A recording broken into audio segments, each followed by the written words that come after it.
actually planning to start with. Someone need to mute. I'm hearing some noise. Okay, I got an email also. Okay, this is live now. Okay, fine. Okay, so do you get any idea what we are going to develop today?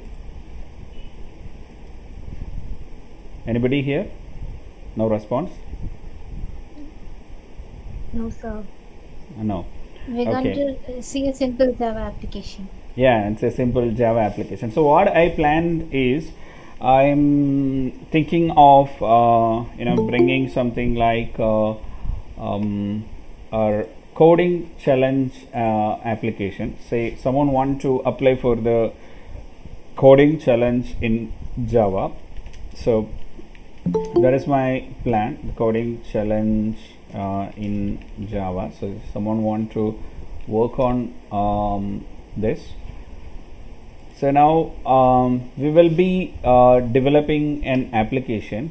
So this coding challenge Java, so it is supposed to have a landing page and all, but I'm not going to take care of the landing pages for the time being, so that we can use any template and build it. What I plan is I just want to hold a registration. So a registration of some candidates, and then we will be listing the candidate details. Okay, so whoever registered, we will be listing the candidate details. All right, so that's our requirement. What we are going to have as part of the candidate details is the candidate name. I'm not going to give the first name, last name like that, but I'm going to give as a full name, and then their maybe education and their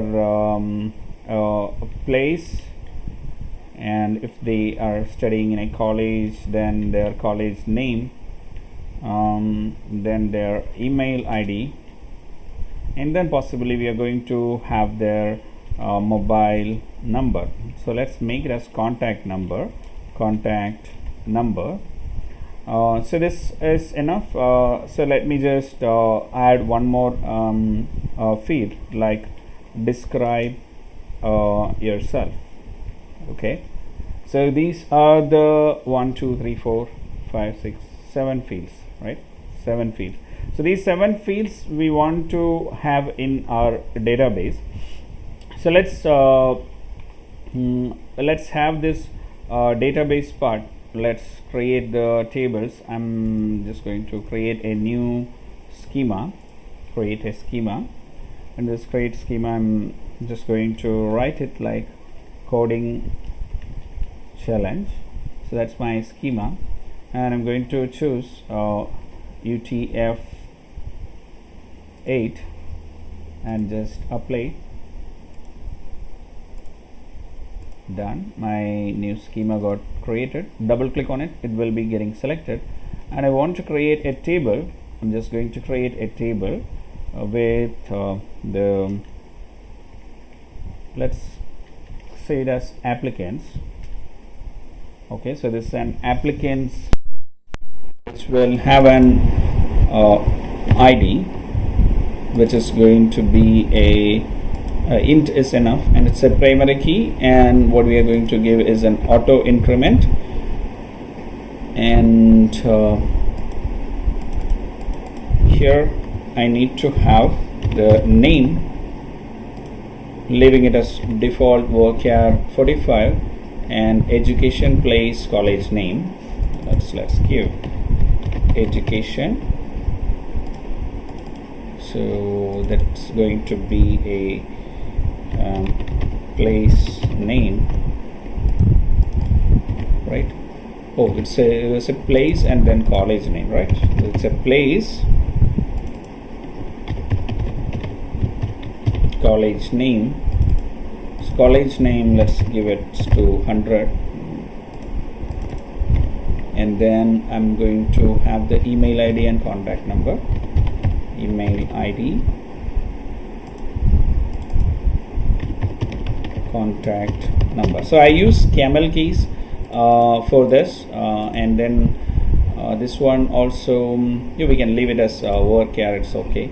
Work here we just need 10 or 12 as maximum for this mobile contact numbers. And now let's have a description about the person, so which can be either be a work here or a blog or a long text or whatever you want. So I just want to leave it as a description with work here 45 characters changing to 500 characters.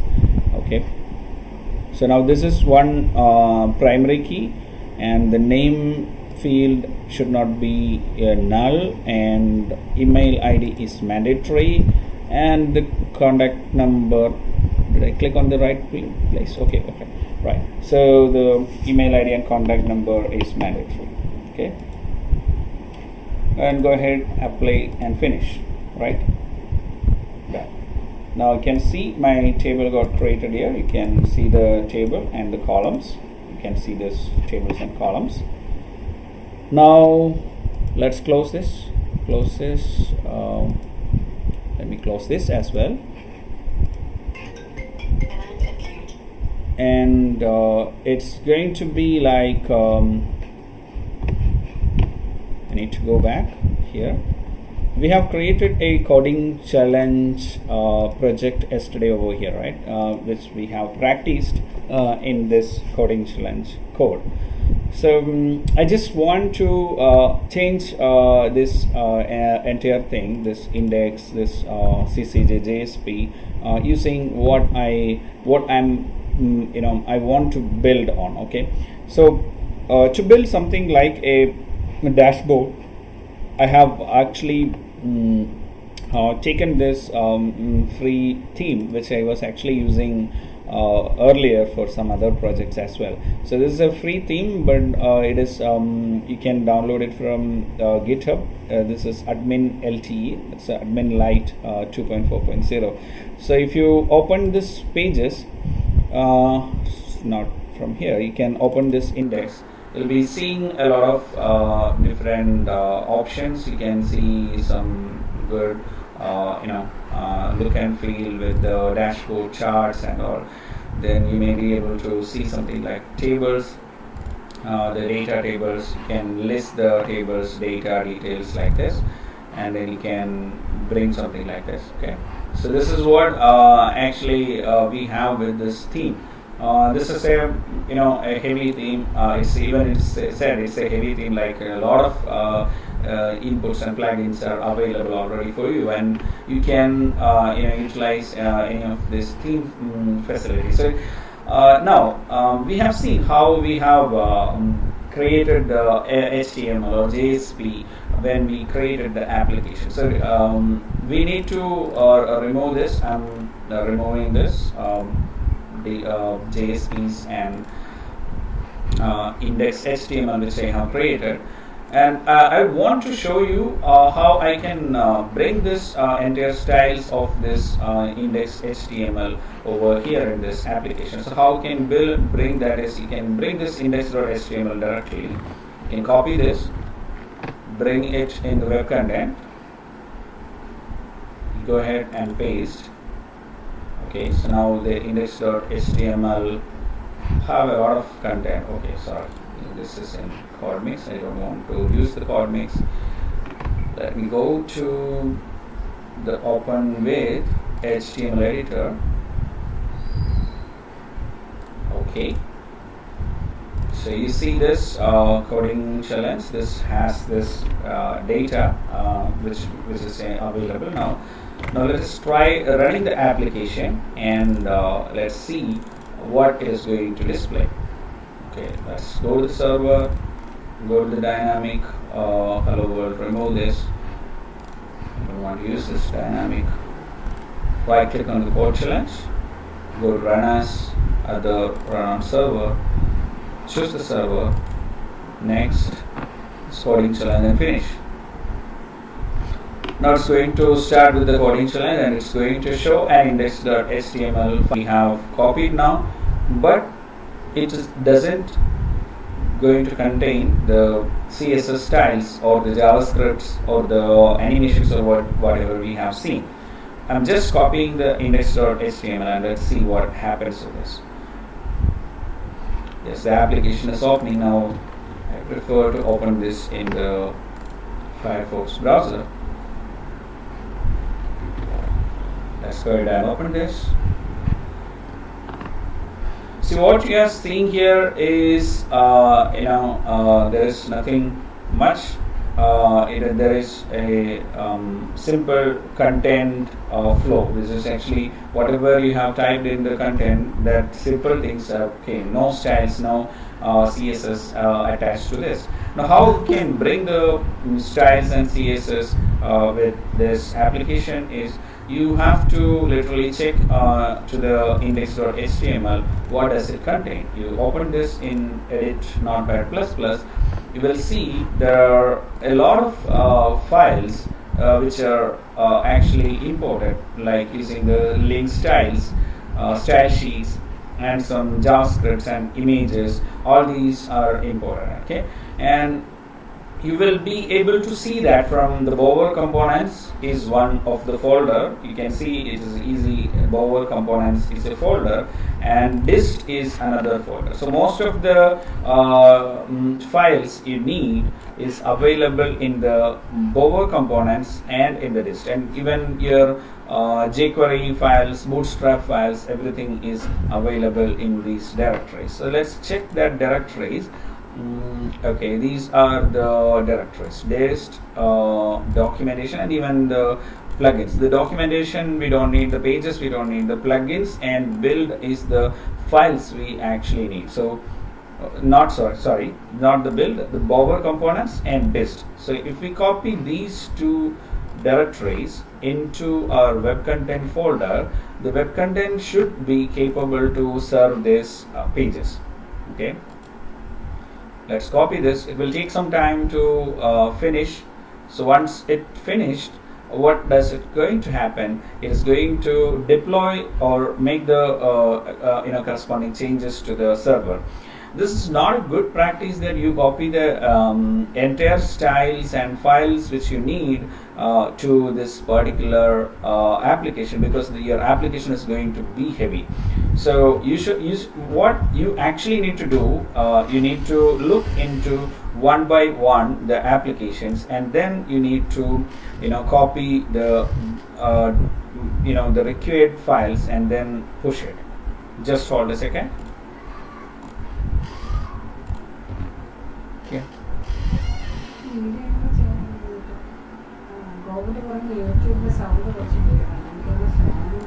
Off it. Just off. Just off. No. Okay. Sorry, can you hear me?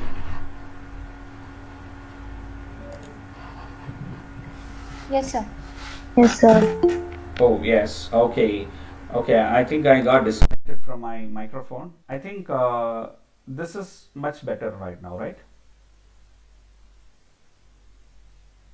Hello? Yeah. Yes, sir. Yes, sir. Earlier there was some trouble with my voice, with my audio, correct? No, for my side it was like this only. Oh, all right, fine. Okay. No, actually in this meeting it is okay, but in Oh, in the other one, okay, fine. streaming Okay. there is the disturbance. Yeah, so there was some glitch happened. My microphone just disconnected. I'm actually connecting it back. Okay, so now I'm copying the entire CSS styles and all into my web content folder, and let's see. So what you actually need to do when you want to copy the CSS and styles, you just need to choose only the required one. If this page, if this template has only this many files, you can just copy and use that alone, or that corresponding plugins data alone. You don't need to push everything to there. Okay. Is it clear?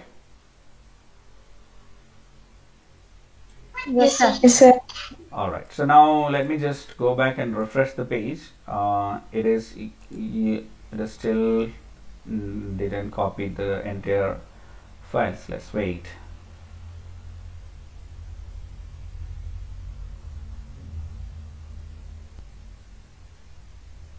Okay.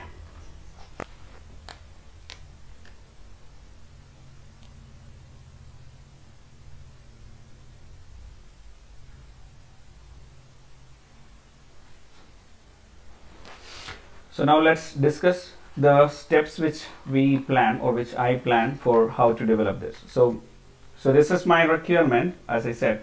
Now the step one, what I do is, the step one, I created my tables, right?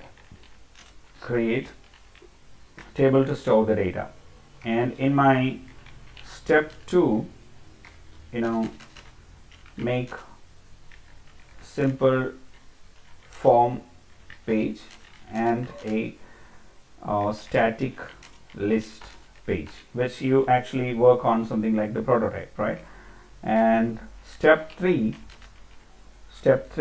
what I'm going to take up is, I'll be working with making it dynamic, like the form submit and the backend. Form submit, form submit, and then step 4, I'll be doing the database insert part with JDBC. And then what I will do is, in my step 5, I'll be working with listing the data dynamically. Okay, so these 5 simple steps I'm just doing and verifying and then publishing my code. Okay, that's all what I'm going to do. And let's bring it one by one. So I'm not going to keep any design assets, and it is not going to be having a much better design, but just going to finish what the application can do. That's why it is called as the simple application here. Okay, so now you can see this entire files have copied, and let's clean the server and see. Now let the server get cleaned.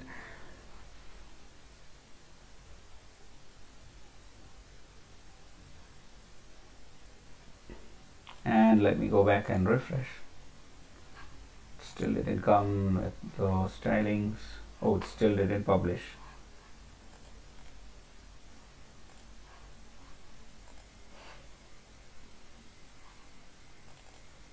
So let the process finish.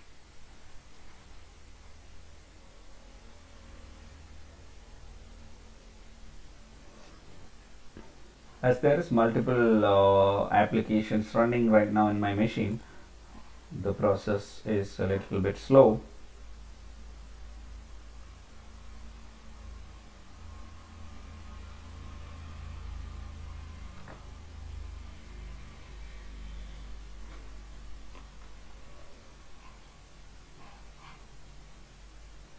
Why does it take this much time?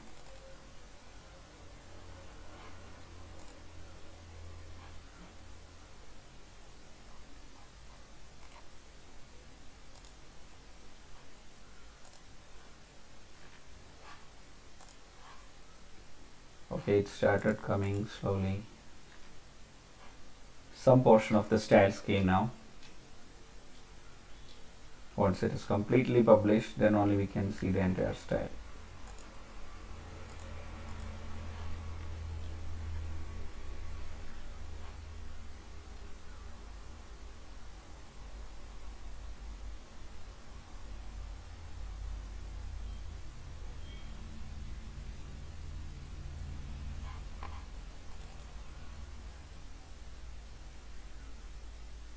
So I think, let me just stop this. Oh, that will also be taking costly. Okay, run as the run on server. Next. and finish.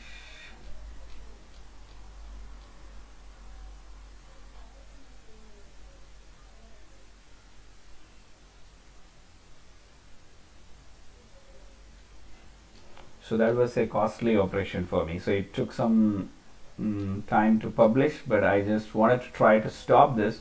Actually, it went for a toss, like need to stop.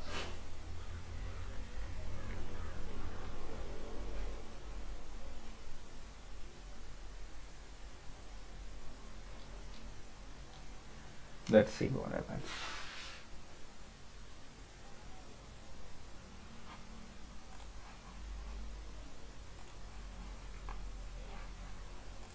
So I'll do one thing, like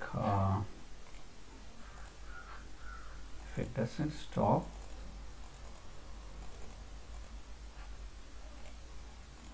I'll just end up this and we'll restart the STS again.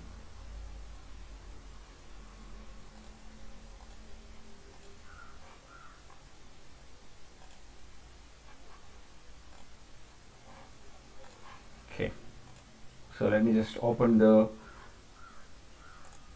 application again, the STS again, and then we'll run the application once again.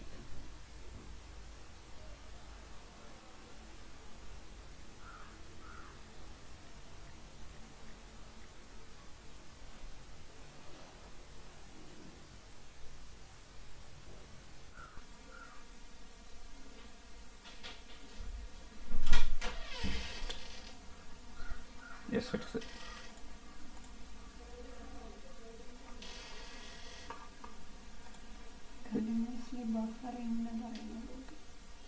Oh, it's because of that internet is also slow. It's buffering only.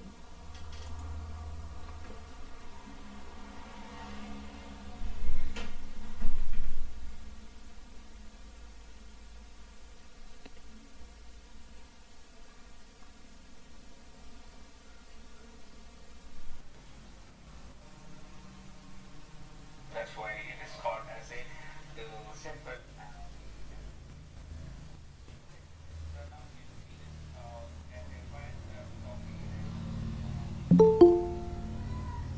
Someone is knocking the door. Who was that? Came and gone. Someone joined and suddenly left. Okay, so this HTML validation will take some time because it has a lot of HTMLs right now in it. There's all these validations I was supposed to stop. Okay, validating code challenge.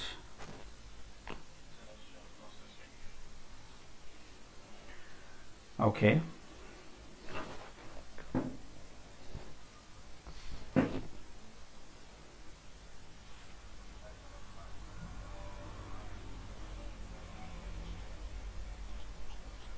So you are able to see my screen, right? All of you? Yes, sir. Okay, okay. Just say if anywhere anything going wrong, any troubles, please let me know. Sure, sir.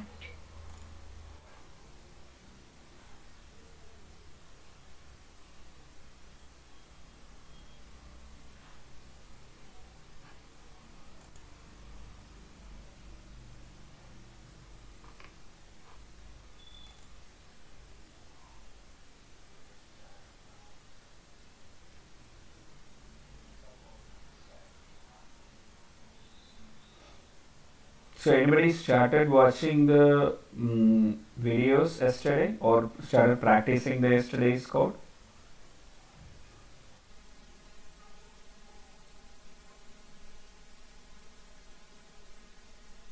I watched that video. Sorry? I watched that video. Okay, well, you watched the video, okay. So start practicing it. Okay, sir.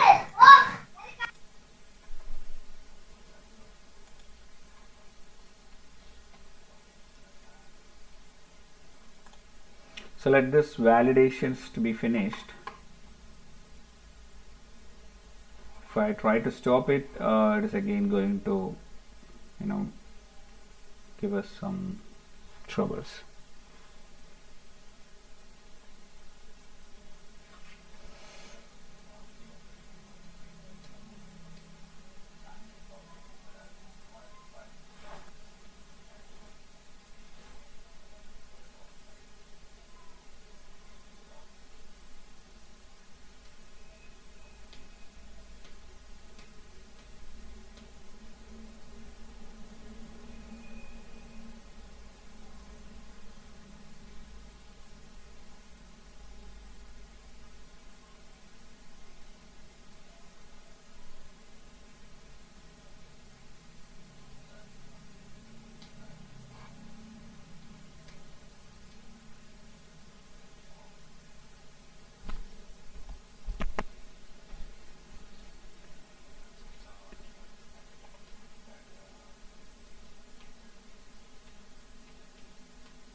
Okay, now no operations pending here.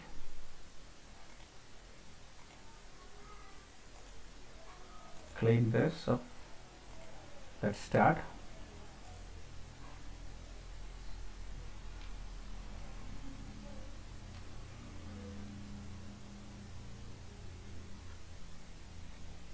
So it's publishing. So you can see it's still in 0%. So once it is completely published, we will be able to see that.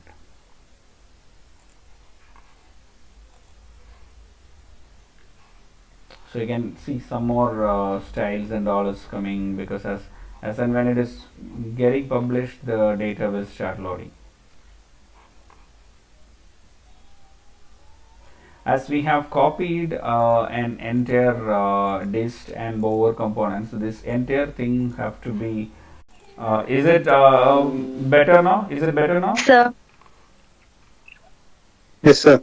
Okay, fine. So okay, so this is what all I did. I have figured out where is my JDK is running. That is my Java port was actually getting bind, and that binding stop. To stop that binding, I had to go to the task manager and stop that port which has bind. Now I have came and restarted the application, and this deployment was successfully done, and the entire style which I wanted to bring to my page, that came here.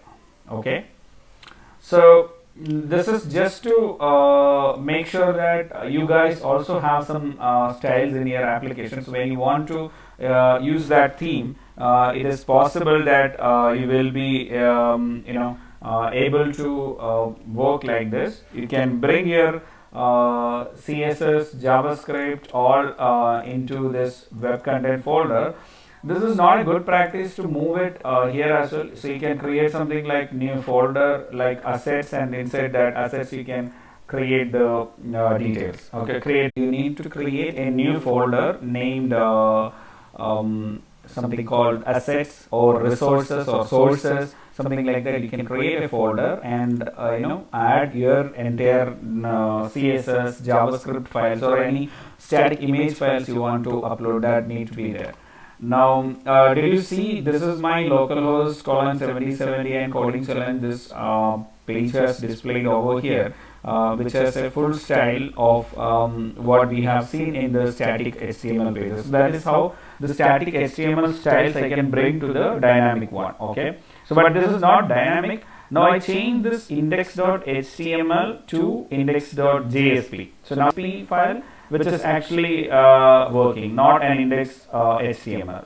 So that means these styles can be incorporated with the CSS styles. The styles can be incorporated or it can be included in your JSPs as well, right? Okay. Now let us move to the. I don't need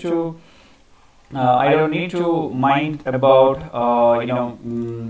moving it into a different directory. So I can directly call that because these are the files and the directories are in the same directory inside the web content. So I don't need to mind. So if my register.jsp was inside some folders, then I need to use this dot dot slash and dot dot slash. Okay. So that you need to be careful when you are dealing with that. So now we have created this, and let us call this coding challenge slash register. What is going to happen? No, this is not my servlet, right? So it is something called register servlet. Okay. So coding challenge slash register servlet. It didn't bring anything here. Maybe we need to restart. So restart.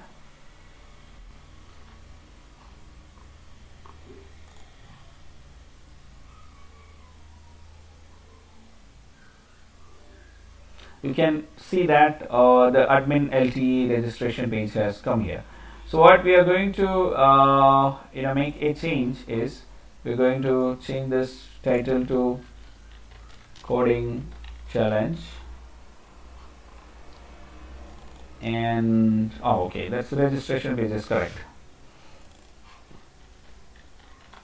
It's coding challenge, and inside this LT we are going to give Java. Okay, register. So okay, let's mark it as participate in coding challenge. Okay, so participate in coding challenge. There's a form, action, and all these details. Let me just see whether my changes reflected. Okay, the coding challenge in Java came, participate coding in challenge. So that is now the full name, email, the password we don't need. So we need to bring the form fields and this sign up using Facebook, sign up using Google, and all those things we have to remove. Okay, so this div we don't need. So I need to figure out this div. This div has this sign up using Facebook, sign up using Google is there. So I'm removing that. Reload and see. Okay, it removed. Now this has I agree and terms. Okay, let that be there, and register. I already have a membership, so that also we don't need because we are not going to build a login page. Okay, so we are just going to have this form which actually going to register and finish up things. That is what we are going to do, and we need to bring the form data, right? This form data, I need to change the form data. So what are all the things I need to bring in the form data? The 7 items, the name, education, and all, right? So let me just paste it here so that I can understand this name. This is a name, the full name is here. I need to give the input parameter as name equal to full name. Okay, so I will be getting the full name of the candidate. Then what is this? Education, right? So I prefer that also going to be another let's take it as the same like education. So education. I thought of bringing a drop down, so let's work on the drop down at the ends. Okay, and there is this is actually the icons which are showing the icons. So I'm not going to change the icons as well. So when you have font awesome, you can change the icons as well. So that is education, and that I can cut, and the place. Okay, next is the place. Okay, place. Okay, that also need to be an input. So change this to place where you live. Let's check as place. Now that is a form input control place. Now next thing, college name. So I prefer the education and college name should be going upward, so that let's move it here, this is going to be their college name, right? So college, let's take it as a bit more standard, institute, right? Institute. If I'm making any spelling mistake, please let me know. So institute, and email ID, contact number, and describe yourself. So where is email ID? Okay, email is here,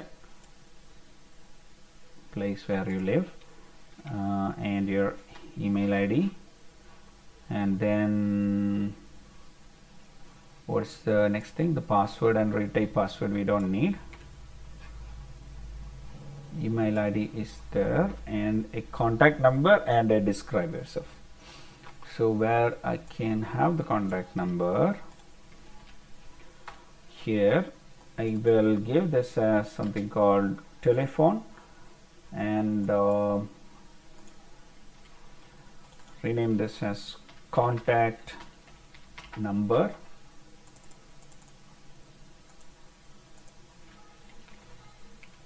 Your contact number.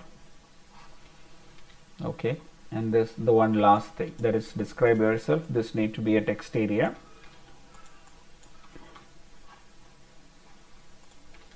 So how I'm going to create the text area is, I'll go to this pages, and then I'll go to this forms, and we'll see the general elements. Inside this form elements, there should be a text area option. I don't see any text area here. Don't they have? Yeah, yes, here is a text area. So I just inspect the element, or I need to go to this form general, and then I need to figure out how they create the element. So I just want to copy this, copy the outer HTML. What I will do is I'll paste it here. So I'll get the text area. Okay, here describe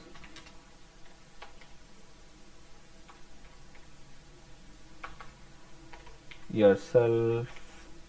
Okay, then we need to give the name, description, right? So we got the description.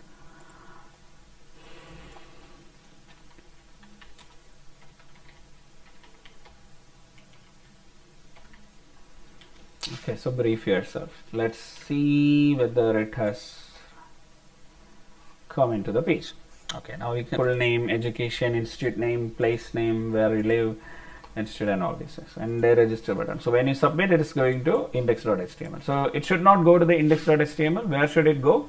It should go to our servlet, where we are supposed to finish up the registration. So what we are going to give is remove this. Now you see how I moving things forward, because I copy paste everything, not the source code. The source code is my logic, and what I copy paste is I don't want to miss anything from this by typing the entire code. So that is not a smart work. Like, we don't need to reinvent the wheel. So if someone has done something, you just copy paste and do it. But before you making use of that, just understand what is there. Okay. So like this, you might not understand what is this GLY PH icon. What is this glyph icon? What is this? So you need to understand what is this glyph icon. So the glyph icon is, let me just show you this. How you get this glyph icon is, you will see the UI elements and icons. Inside this icons, there is different icons. One is font awesome.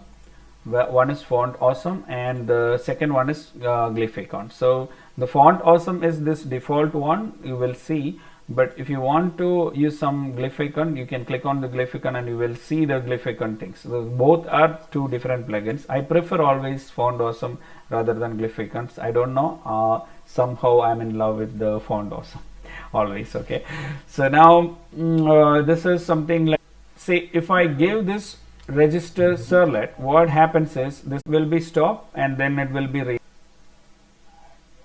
redirecting back. So let me just try to see the full name, and that I need to copy the exact name field which I have given. That is what I'm going to get as the parameter. Then I need to get this education. Let us see the education also printed over here. Sys out request dot get parameter education. Okay, so let's see first two fields are coming here or not. Okay, yes, what I need to do, I may need to restart, right? Okay, it is automatically completed now. So let me just reload the page. Now I have full name Arun, education is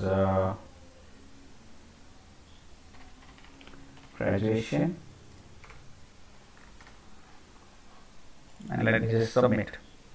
So it's submitted. Actually, it's submitted and loaded back. Let's see what happens. The server side, this data got post. Okay, so that means I'm able to get this data over here in the post method. Now, what is my next task? Task 1, I have created the JSP, and task 2 also, task 2, I had to create the JSP, that is done. Now, the task 3 is my form submit. The form submit is also done. Now, let me just add a little bit on this form as required fields. That is, I'm just going to make this full name. Which are my required fields in the database? I forgot. I need to check with the applicants. Maybe. Where is my author table? Okay.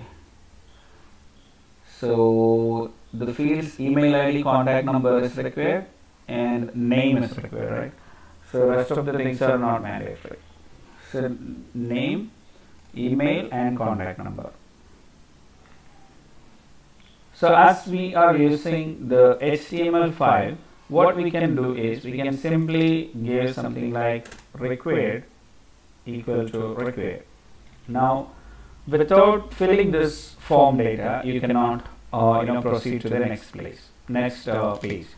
Now here again required, I am going to pass required. There is one more field, contact number. Yeah, this is my contact number required. Remember, you are doing this at the input. Okay, so when I use this something called this form group is a style. Inside the form group, I am attaching all the required data. So how does this theme admin LTE help me is, I didn't work on any of these styles, any of these kind of items over here. I just worked on my business part. What I wanted to do with the business, only that I care about, right?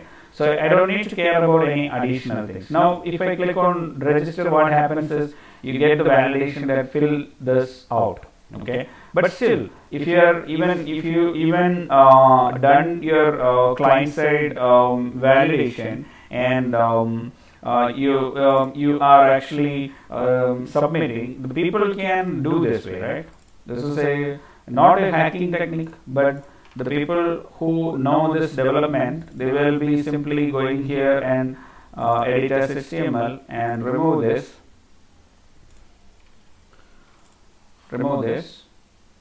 and this validation will not happen, right? Now the email validation is not there. Now if you inspect element, remove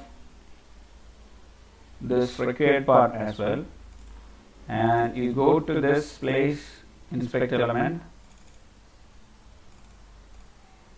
remove this as well. Now what happens?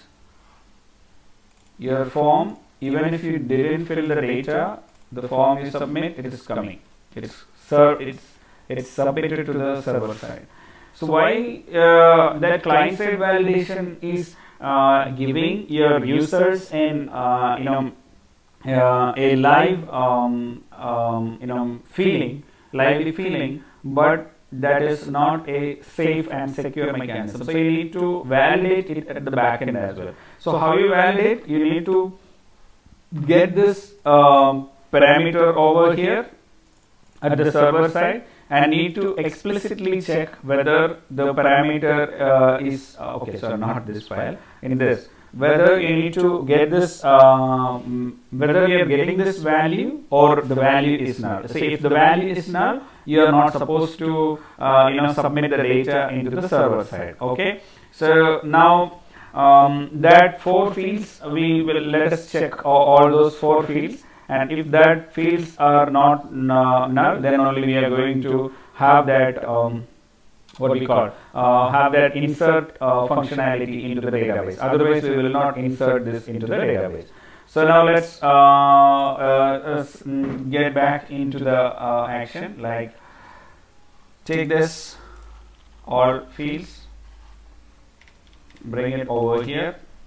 Let's say string name equal to this full name. Now this place I'm going to have string education equal to request dot education, and then string place equal to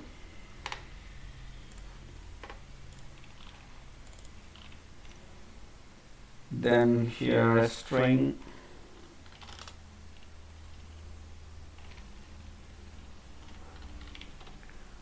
institute equal to, I'll update this later, string email, and then string contact number.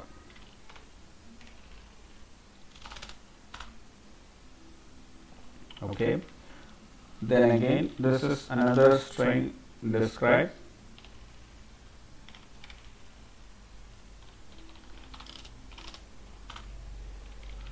okay, so this is going to have this description. And now what are the important fields we need to have is name, email and contact number. So what we are going to do is we are going to add an if name not equal to null and name dot, there is something called is empty. Okay, name dot not is empty. So if name is not empty, then we need to do this. That is what it means, like one more, and we need to give something like an ampersand. The next thing we are supposed to check is our string email. So the email not equal to null and email is not empty. So why we need to? Sir, can we do like a name dot length greater than 0? Sorry, name dot? Name dot length greater than 0. Then we, I don't think we need both of that. Null and is empty.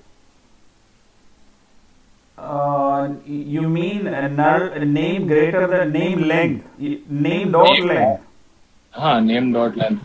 If it is not null, the length, if it will be null, the length will be 0.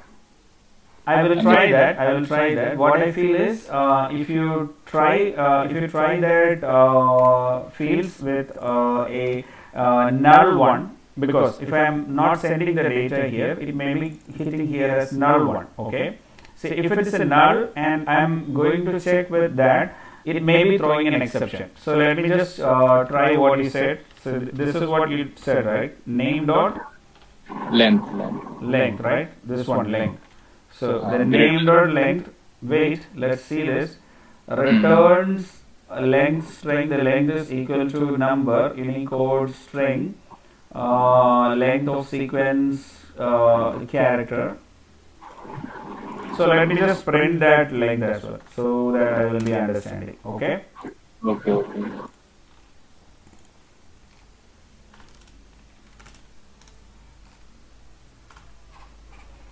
Okay. So what I'm actually checking here is name, email, and then one is contact number. So why this kind of a check? I think there's something wrong. Okay. So now why this kind of a check you need to do is, if this is actually what we call as the coding standard. Say first you need to check whether the value is null or not null. So if it is not null, then only you are supposed to execute this. That means the ampersand will not execute if this first portion is false, then it will not execute the second portion. Okay. So this way it ensures that if any of this code is any of these values are null or empty, then it is going to enter into, no, I think it is okay, not null and is empty, not is empty. Okay, I need to check here. It is not correct. That is also correct. You need to execute it in a different way. That's it. So here I need to give something like say sysout. I'm just giving validation failed.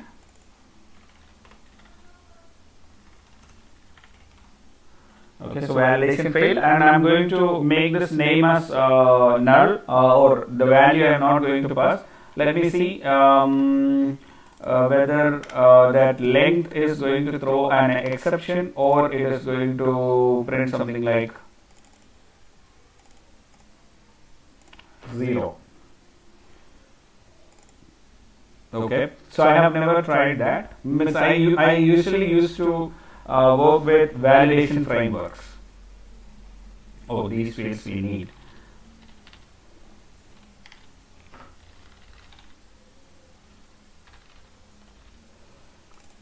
Okay, just register it. Oh, okay. So the name.length is also fine. So when you can search with the length 0, it doesn't throw an error. You can very well use this. So this name.length greater than 0. Thanks for that input, Abhishek, right? So, right? What, Abhinav? Yes. Yep. Okay. So this email.length, you can try with this. Email.length greater than 0. So, but what if it is null? Whether if the value is null, what will happen? I didn't check whether the value is null or not. Okay. Oh, actually it is not null because I am passing the value, because I am passing an empty value from there. So the when we post, it will be coming with the values like what we call the empty values as posted as part of that post request. We can check here and see where is our post. This is our post, right? So when we click the request, yeah, everything is an empty value. So when it passes the empty value, that's the reason it's coming. So, but if that empty value was also not there, then it would be throwing an error. So maybe what I'm coming to say is, I need to verify that as well. I'm just trying to see whether that works or not. It will be useful for you guys as well. So let me just see. I just comment this full name field. Now the name is not there, right? The name field at all not there. What was the shortcut for that comment? Sorry? What was the shortcut for that comment you just did? The whole block? Control-Shift/. Okay. Thank you. Okay. Now click on register. Now you can see that if that field is not there, it is going to throw an error. That's where the null pointer exception comes. So the length, if you are sure the value will be coming at least in an empty mode, then you will be getting. So now what happened is the name came as null, so it reflected in an error and it didn't work. Got it? Okay. So this need to be applied carefully. The length is not a good practice only because of that, because you are not sure whether this is going to be null or it is going to be empty. Now what happens is, when you are taking this into the name.length and then we are checking, this error is actually displaying on the screen, right? And it says like this null pointer exception happened at this particular line number. So if someone want to learn about our internal coding structure and all, they will be easily understanding. So that will help them to unlock a lot of things from our source code. So being to make it a bit more safe, it is better to check null and then check with anything, whether it is length or is empty or whatever it is. So now what happened is, this is the, I don't know whether this place or this place the error occurred. That also we need to verify. It is in register servlet line number 53. Yeah, wherever I check the name.length, that is the place which I got the error. So whether you go with the name.isEmpty, then also this error will come. Okay, so that is a safety check you need to apply before the first phase. You need to give the what we call the null check, and then go with the empty check or the length one. Both will work for you. So anyway, this validation failed. We found that the validation failed. So otherwise, what we need to do, else what we are going to do is, we are going to insert the data to database, right? So how we can bring that insert part into the database? How we can bring that to the insert part? So we need to create the connection, the JDBC connection part. We need to write the JDBC code. So normally what we do is, we write something called data access layer. We call it as DAO. So we create the DAO package is for the form submit is this part done, this part done, and this create table is done so early, and after that only we had to struggle a lot. Now this database insert part is what we are going to do. So we need to implement the JDBC. So how we are going to implement the JDBC? We definitely need our library. So I had this library jar file earlier in my application. So what I need to do is, I'm just going to copy this, go inside the web-inf. Unlike the normal Java project, I go inside the web-inf, and inside the lib folder I am pasting this library, this jar file. So the jar file is required for me to execute the JDBC connection part. And using the 5 steps, we need to connect to our JDBC. Excuse me. I don't want to spend too much on that of my time, because already we spent some time on it. So the initial part of this connection and all these things, I'm just going to take from any one of this method. So before I'm taking or going into this method, what I'm going to do is, I'm going to create my register DAO. I'm going to have the package register DAO. Inside this DAO, I'm going to have, so what happened, this libraries came here, or, oh okay, so this library is also displaying there. That's new to me. And I'm going to create a class, a simple class, which has which is having the capability of an insert functionality. So I'm going to create the class name as register candidate, or whatever was the table name. It's better to give that table name. register applicant. Okay, so the register applicant I'm going to write. Okay, so inside this, what I'm going to have is I have to insert a data, right? So let me just create a public. Let's return a boolean value. Once my insert or save is successful, I want to return a boolean value. So public boolean. Save what? Save applicant.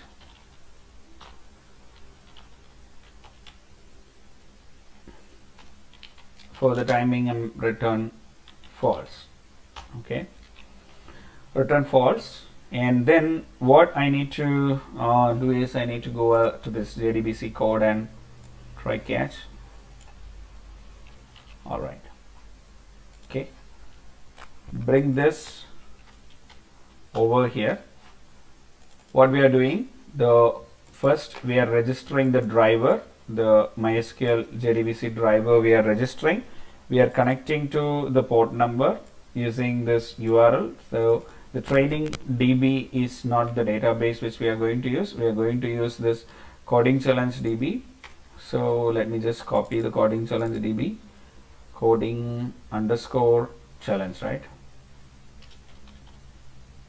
Coding underscore challenge.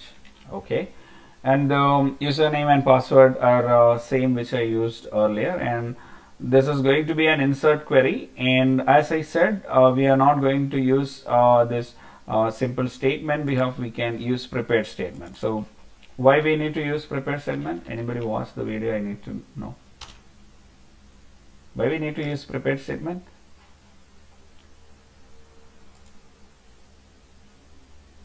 No response.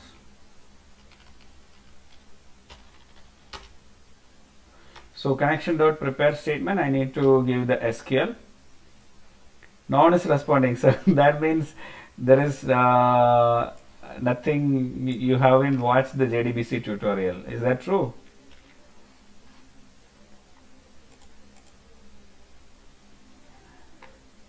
Are you guys hearing me or not? Yes, sir. Yes. Watch the video or not? No, sir. Sorry. No. No, sorry, that's okay. You didn't. You must have get the time to watch it. That's why. It's not a problem. But without that, how you are going to code is my worry. Okay. So I use Notepad++ a lot to format all these things. So what I'm going to do is I'm going to have this values, then this question marks, this ID I don't need. I need to replace the question mark, replace it with question mark again. It is how many question marks? 1 2 3 4 5 6 7, right? So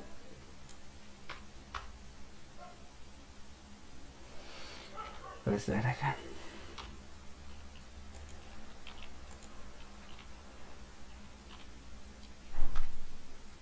Is it 6 now? 7 values, right? 1 2 3 4 5 6 7 values. 2 4 4 6 again. Okay, fine. Okay, Control F. So replace all. So this gives me a single line query. So you can even make it into multiple lines. It's not a big deal, or it's not a problem. So now that query I am going to bring here string SQL equal to. It's not a good practice to give this SQL and all that. Generic things won't be a good idea. So let's stick on to the standards like insert applicant. Okay, so these are the things which we are going to review when you are writing the code, and when you submit we will be reviewing the standard of the code, like whether you are following the camel cases, how you write the variables, how we are creating the tables, all these things will be checked and that will be reviewed. Okay, so now this is what the prepared statement. Now you need to execute the statement dot prepared statement dot execute. When you execute is that you're actually going to pass the parameter, that is like the statement dot set string, the set string 1, string 2, like that. Now you know that you need to have this many fields need to be set as part of this insert query, right? This many fields you need. Now what we can do is statement dot, I think set, what I can use, set, there is no set array object, right? Set index and objects, that is the only thing which is available. Okay, fine. So what we are going to do is set set string. I think everything is a string, right? Set string, set string, and mobile number is the only thing which is not a string. Okay, 1. Let me just go ahead with 3, 4, 5, 6, 7. Right, 1, 2, 3, 4, 5, 6, and 7. And the 6th one is my contact number. I need to change this into set long. Maybe it's set long, right? Set long. Okay. Now what I'm going to do here is I'm going to type here like name, education.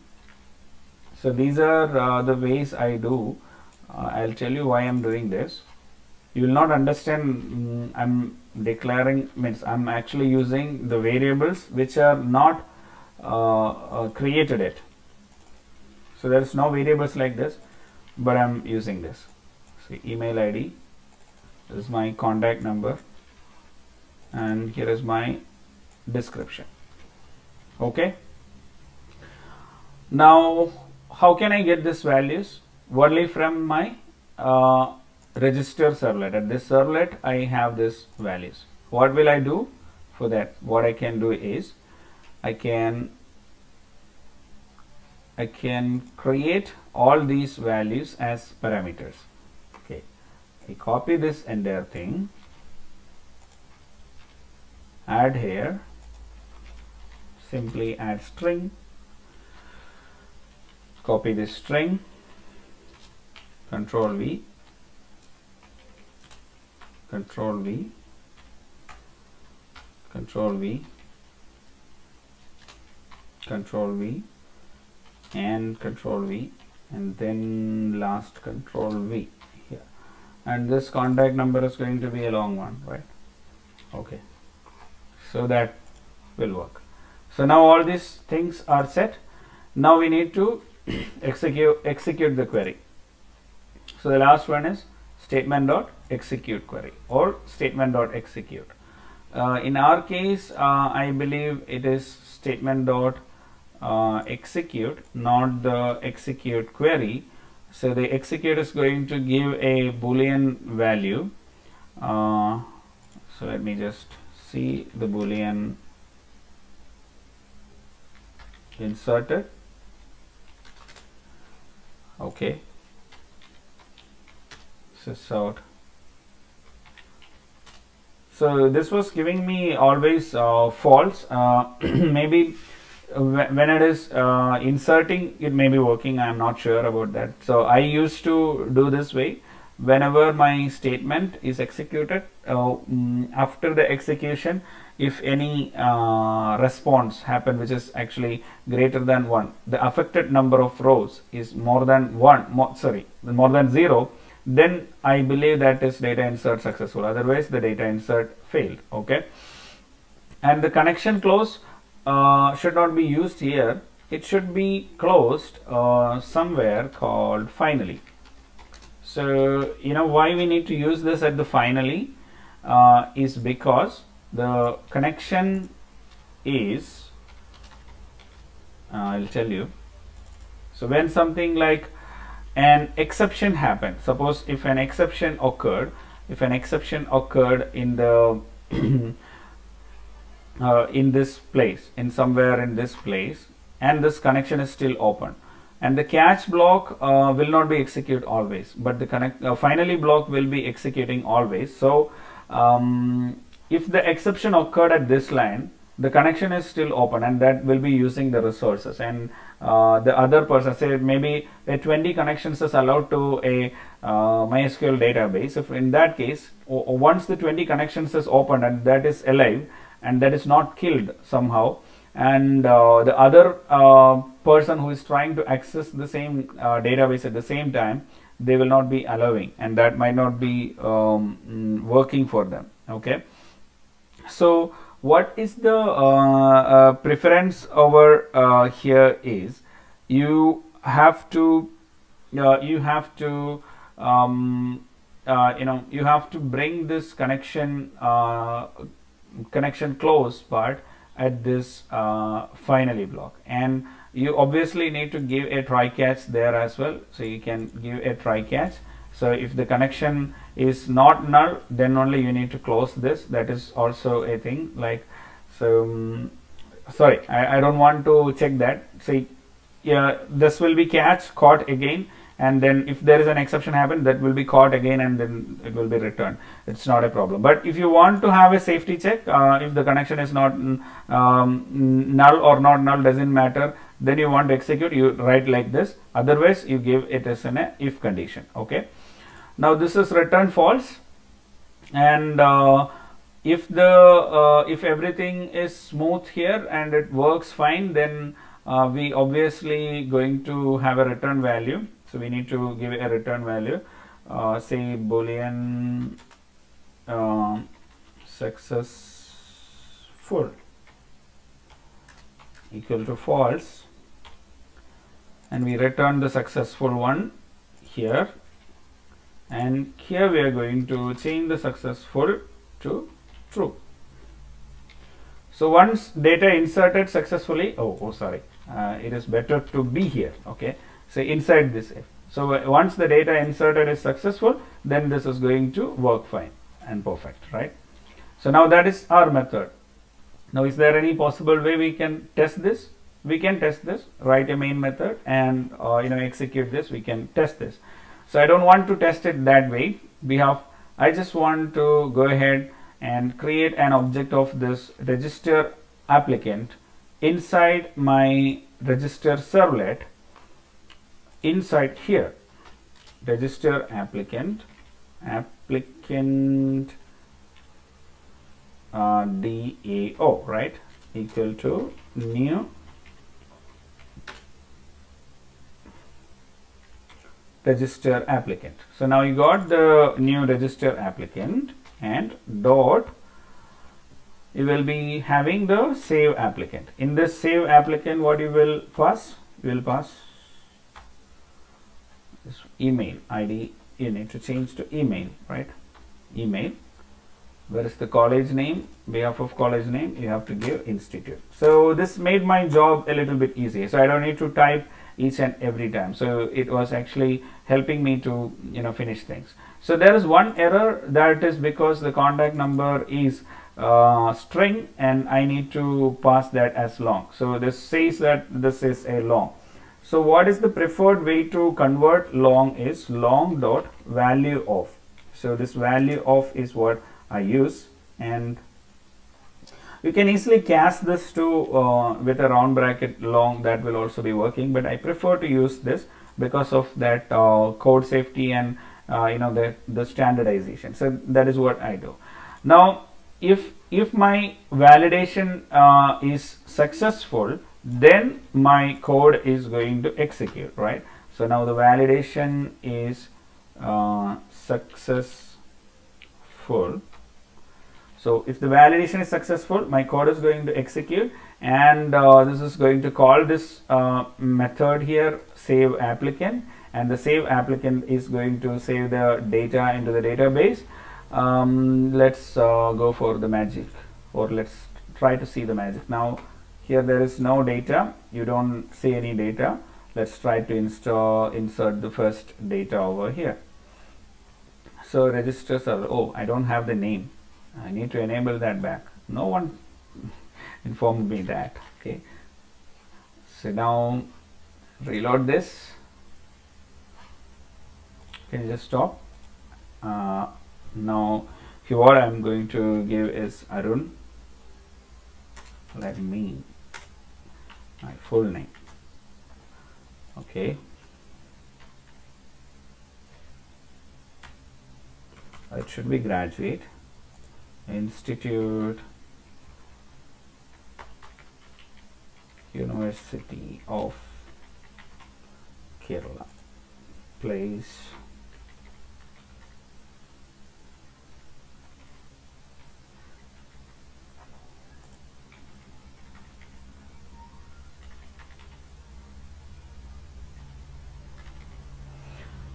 your contact number 8592947700.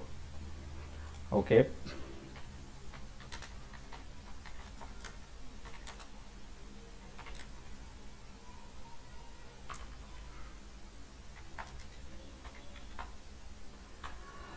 okay, just finish.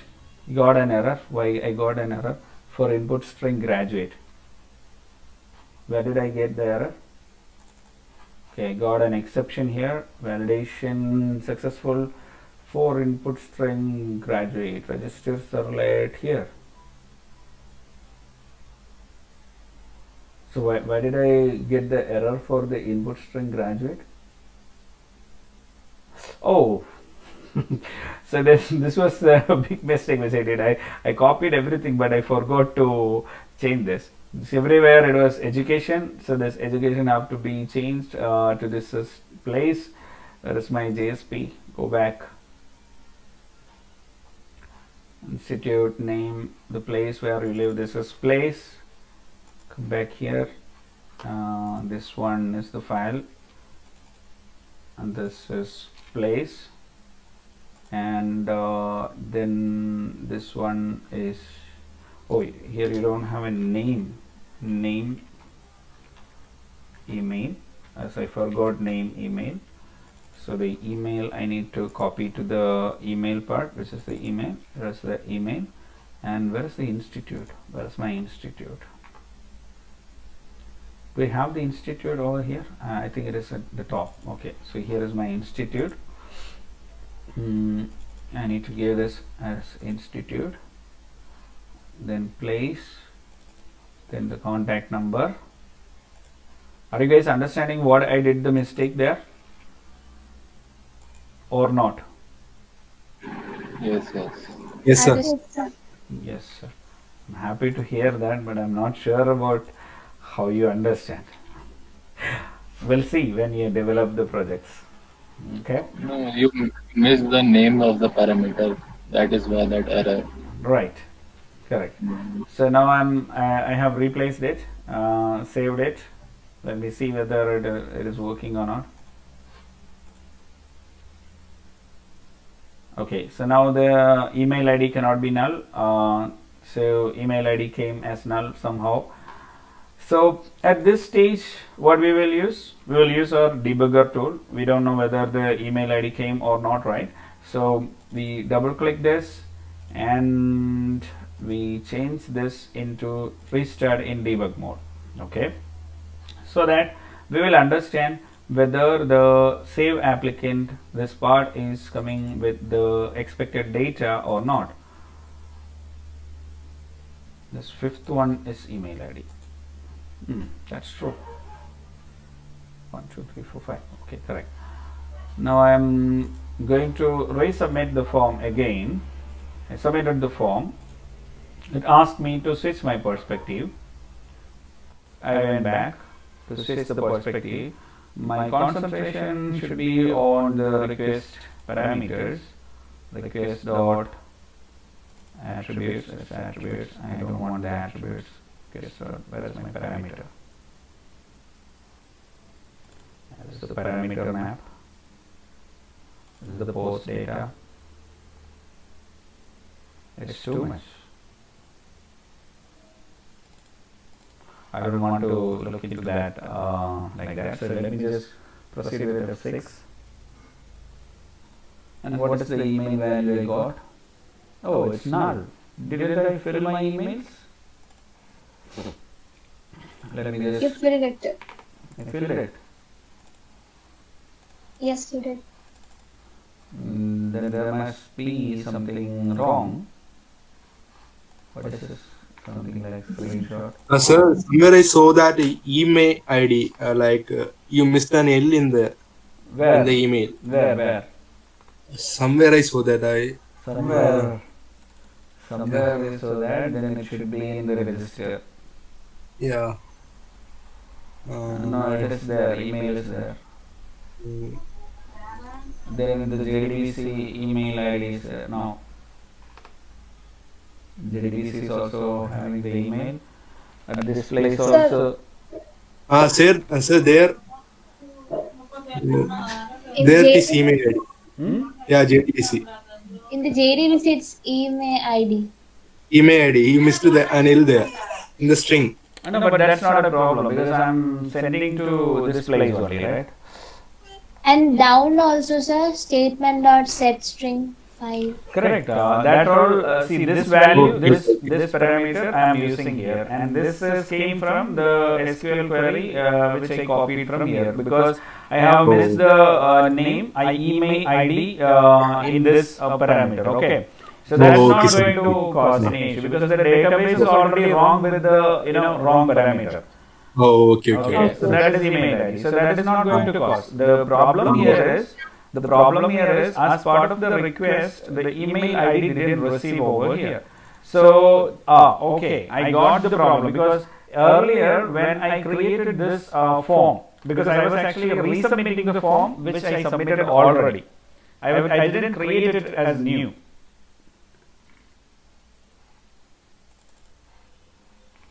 Okay, sir. So in earlier there was no email ID as a parameter. That is what actually happened. Now let me just fill up the email ID, it will work. Okay, so now this one, the validation successful and exception errors and all those things happen, right? Now let me go back. Oh, it didn't finish. It was trying to insert and it's going to fail. Okay. I'm just stopping, then I got the error as well. I'm happy with that error.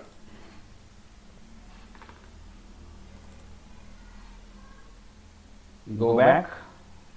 Where is my server? My server is running or not?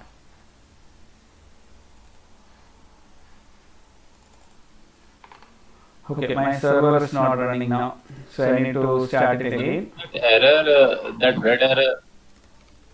Where is the red error? No, this is just console. This is not red error. No, that error. No, that email ID cannot be null. That red, I think that L was missing. I don't know. I just saw that. No. That red error. Email ID is not null. No, that is not. SQL integration violation error that. Correct. That is the error because we didn't get the email ID from the UI to the server. Abhinav? Okay. No, I saw spelling error in that.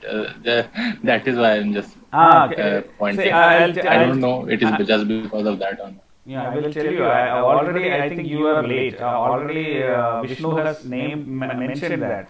See, that is actually because this email ID, the column name, the field name in the database table, it is email ID. You are missing the.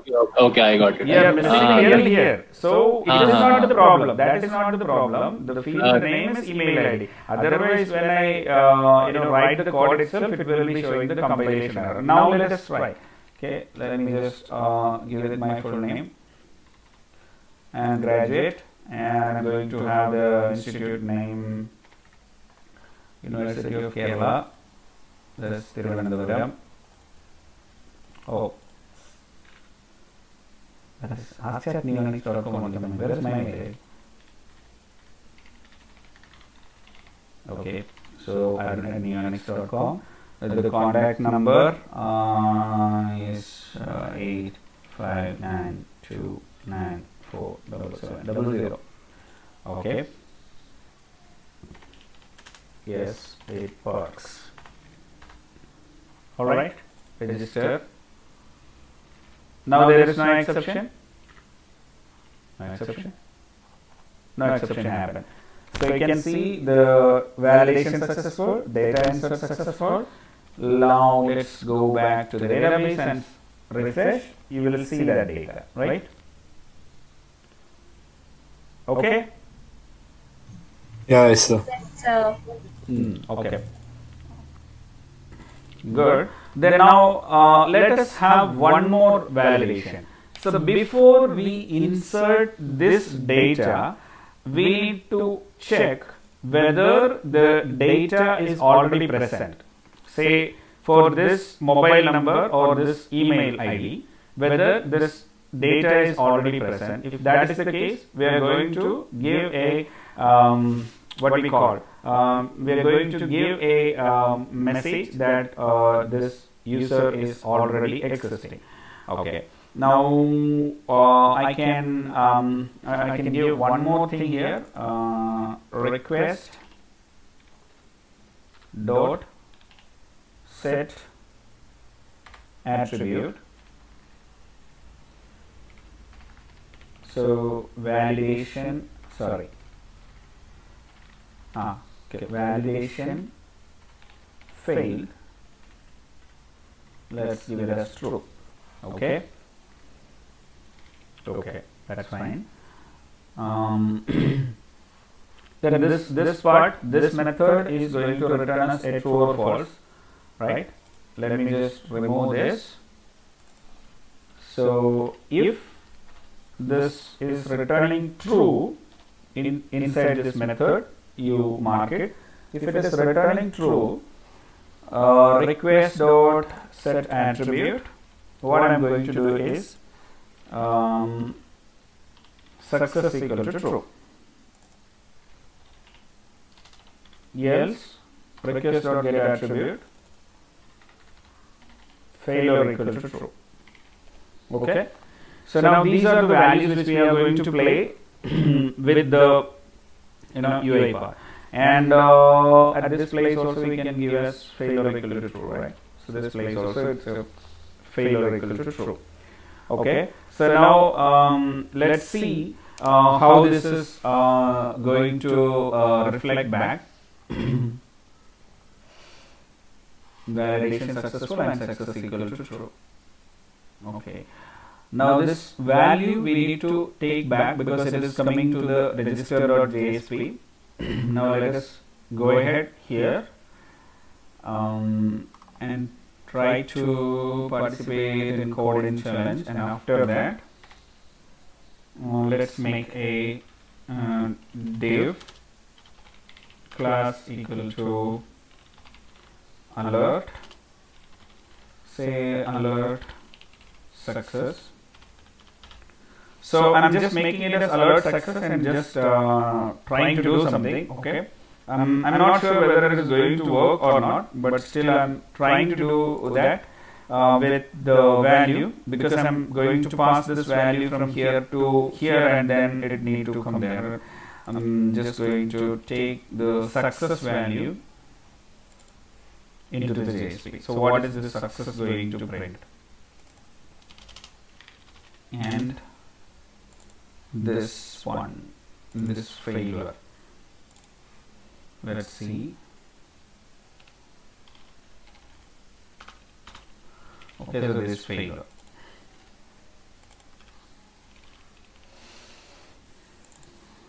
Okay, save it. Now what I'm trying to do is, so if there is any success or failure happens, I just want to show a message over here. I'm just resubmitting the same form. Okay, this says and true. That means the failure becomes, so the failure is the one which I printed at second place, right? The failure became true. How? Name not equal to null, name is empty, email is empty. So then only this will be coming to failure. Okay, and this place whether it is inserted or not. Oh, oops, it was my fault. I did it in the wrong place. Successful is true. So it was supposed to be there, and now it is going to work fine. Now you see that successful is true because the data inserted. Okay. Now we need to manage it. The data should not be inserted, and the validation failure also we need to handle. So how we are going to handle that is, so you can use this way like templating like if this value, but I prefer to handle that in the simplest way. We're using the Java block like request request dot get attribute success, and it needs to be in the string or not in string, right? It should be boolean, right? Boolean success. So there's a boolean success and boolean failure.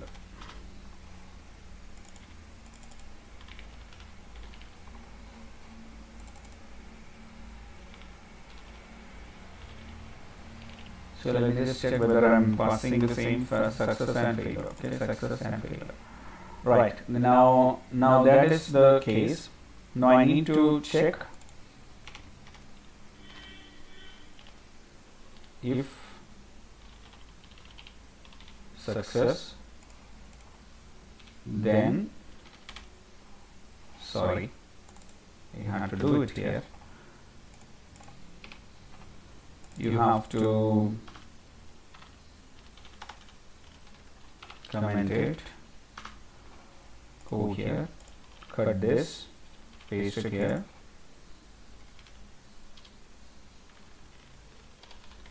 Your registration is successful. Okay, now if failure, copy the same thing here, paste it. See, make sure your code is well formatted so that the debugging will be easy. Okay, alert, danger.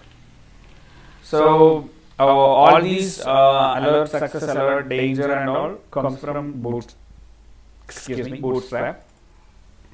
Let's reload, resend.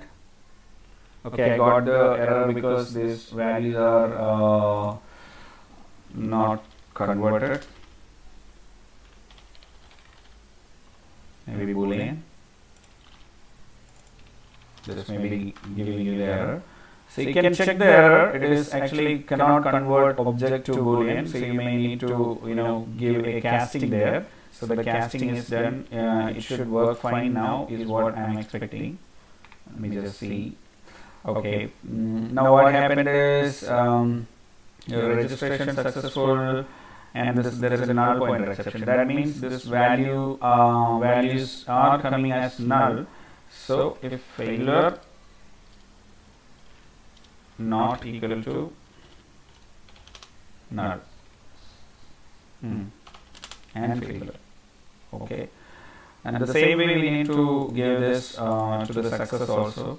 Or what we need to do is we can do it in a different way. We can always pass the value, or we can even check whether if it is a null value, then something like this. The ternary operator kind of thing. Failure equal to failure equal to null. Then this is the ternary operator you are using. You add the question mark.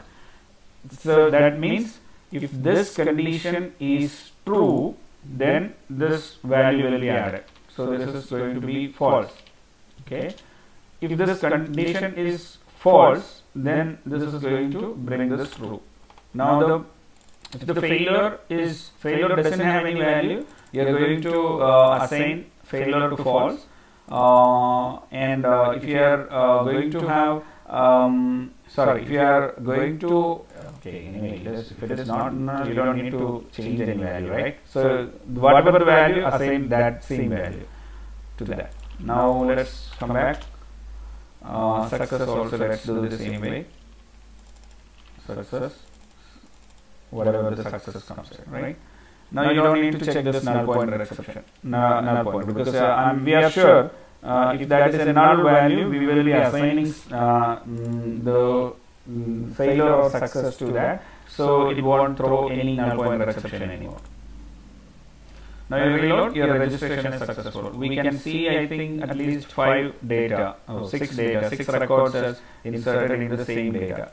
So all these things which I was doing with resubmit. So how we will avoid this resubmit?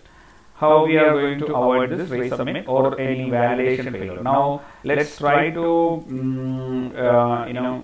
bypass this. First, let us, our validation failure is displaying an error message or not. Let's see that by removing this required field. We change this. Now this required field is not there. Let me just add this data. This we are trying with our server side validation is successful or not. Okay, to check with our server side validation is successful or not. Oh, it went to successful. How come? So the validation is successful because where is my validation field? This place I can use this length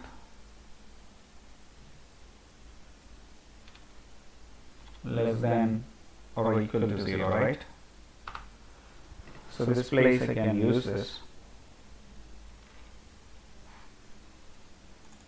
Let me resubmit. Oh, still is there any condition mistake I am doing here?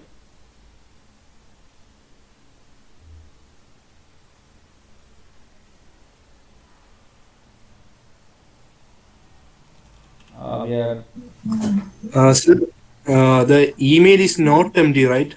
Email should be not empty. No, that not the condition checking. No. If it is empty, it will come here, right? And the validation will be failure. Yeah. Okay. So this place is correct. Okay. Let's debug then. Sir, if name will not be null, then how will validation? Then how will the length be less than 0? It is not null. The name is not null, so the length must be greater than or equal to 0. Bro, length was displaying 0. Now, I mean the condition is if name is not null. So if name greater than, see, name dot length greater than, correct, you are correct. Then how can the validation fail? No, you can correct. If the length is greater than or equal to 0, what will happen? The validation, it will not be failing because it will go to the next one. But what we are thinking is it should be less than or equal to 0. If the length is 0, we can, right? See, means this. The length equal to 0, what will happen?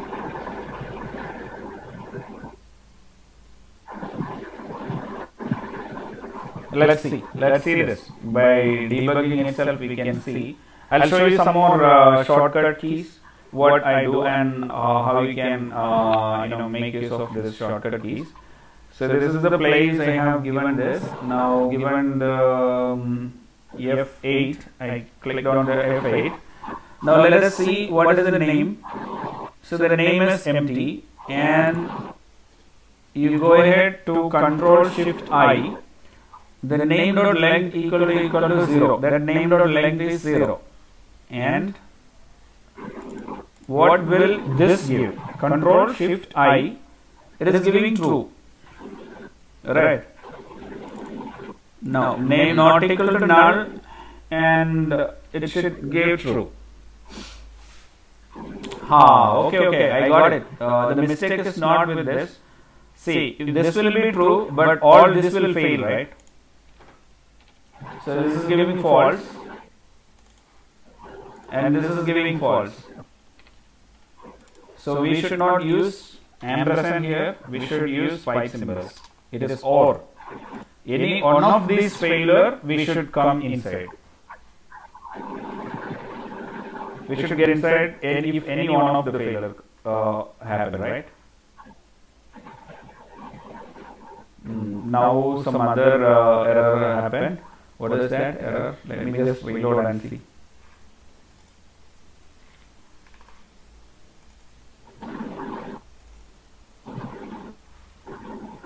Yeah. So that was an maybe the session expired or the request resubmitted. Now you see the registration is successful as giving because I have given the wrong message inside it. But what happened is the failure actually executed. It should be or. Got it? Hello? Was throwing false. The ampersand gives that go to the else part, and that is why it worked. And I got that gen data inside the database. Okay. So now let's go back and select something. Before we insert this data, we need to see whether this applicant with this email ID or the phone number is existing in the database. So I usually what I do is I used to do this in the the MySQL workbench. Select star from this applicants. Select star from this applicants.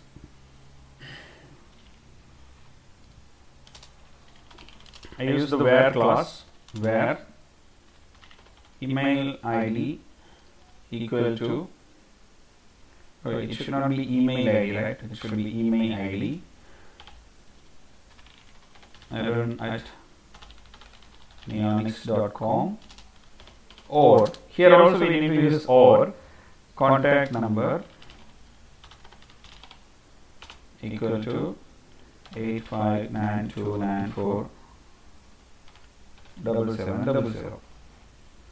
You run this query. How many records you got? You got some around 1, 2, 3, 4, 8 records, right? So 8 records you got. Now that means if you get the 8 records means it is going to means it is considering that there is a data. Okay. Now what I am going to write here in this register applicant, there is a method, right? Boolean is applicant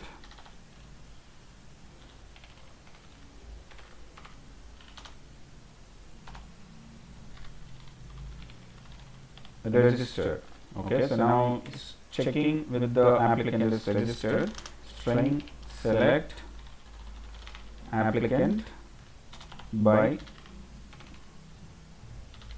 mobile or email. So at this string, what I need to do is I need to replace it with the question marks.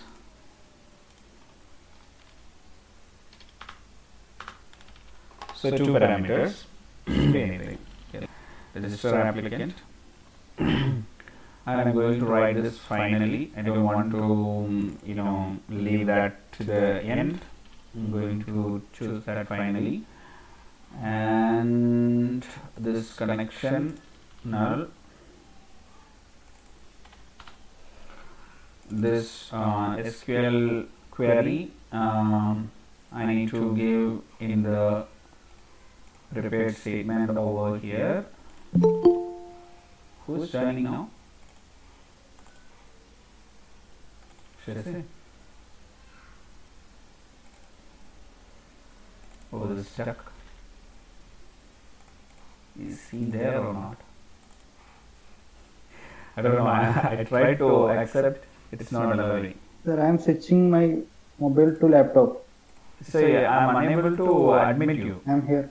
You're already joined. Oh, okay, fine. Ah, okay, all right. My So- phone charge is finished. Yeah, all right, fine, good. Okay. So this coding challenge.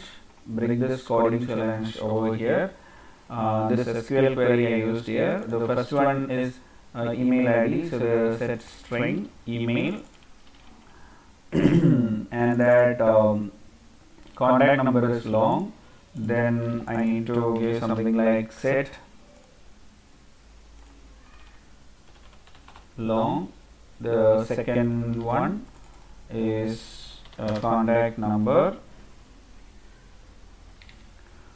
and the result set. Okay, so I don't need to do all these things. If I'm getting one next, that means it has one record at least, then I can return true, right? Because I don't need to execute the rest of the things. And correct. Now this is applicant registered. I need to check exist with the same details. You can if you have the applicant with same details exist, then you will throw an error like the user already registered. Then otherwise what we are going to have is the user will be some email or mobile number. That is what we are checking.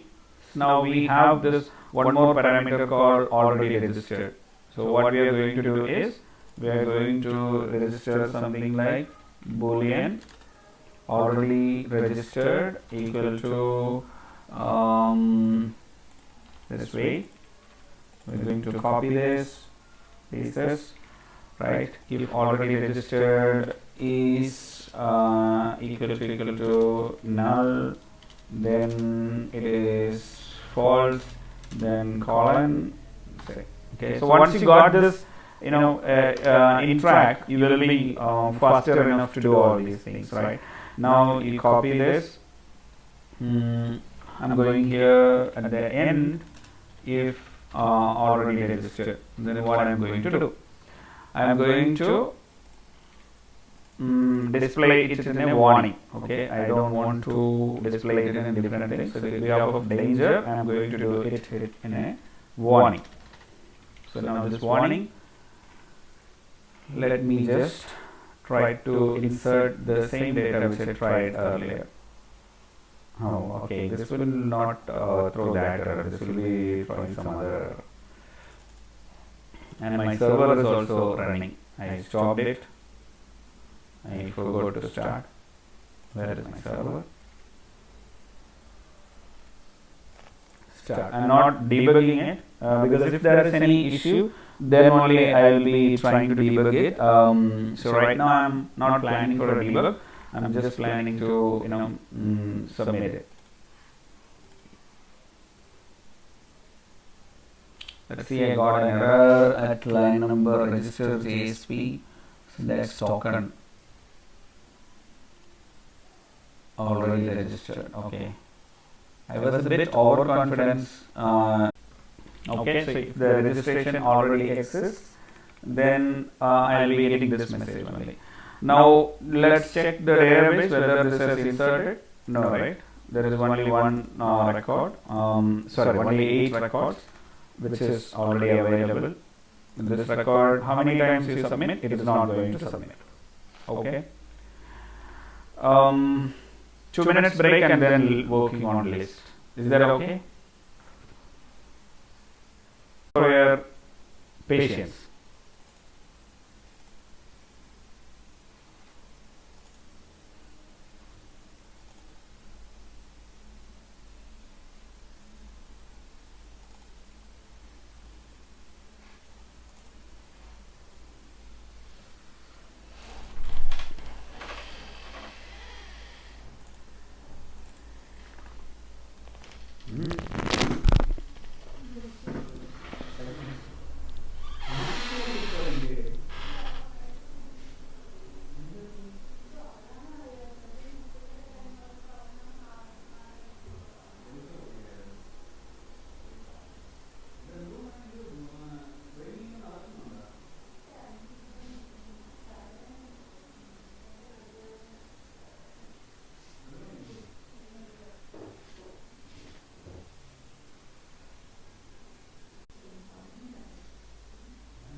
ഗോകുലിനടുത്ത് ചോദിച്ചാ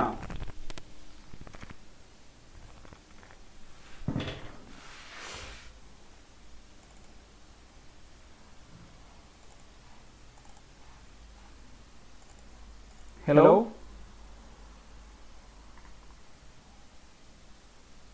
how many are there Hello.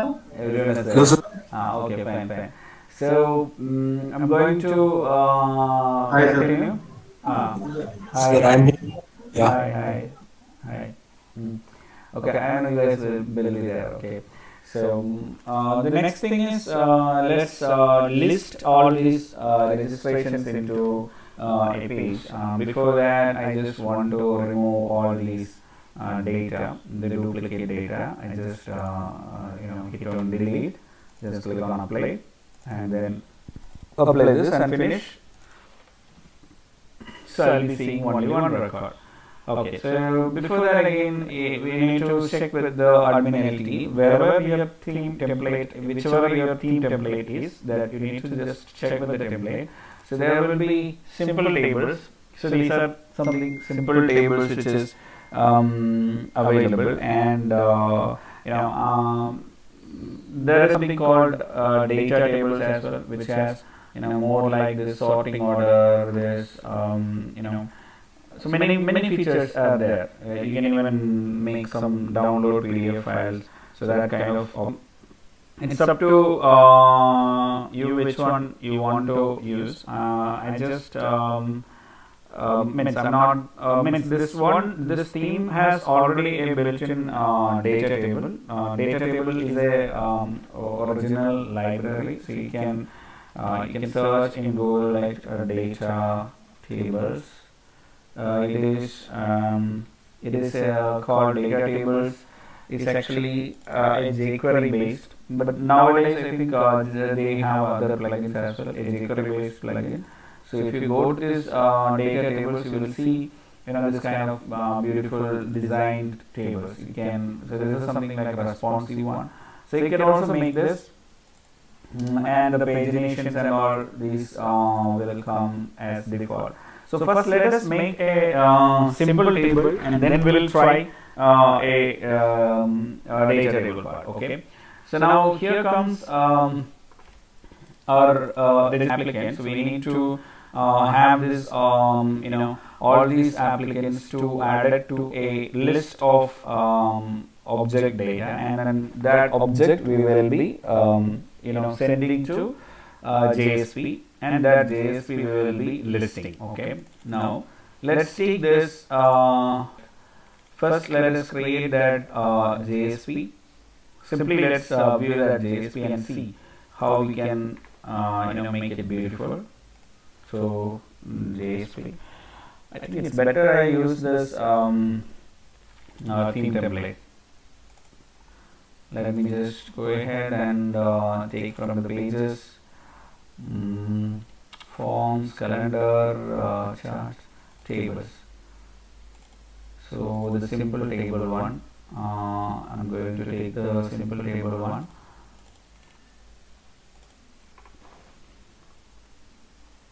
It says simple, but it's not that simple.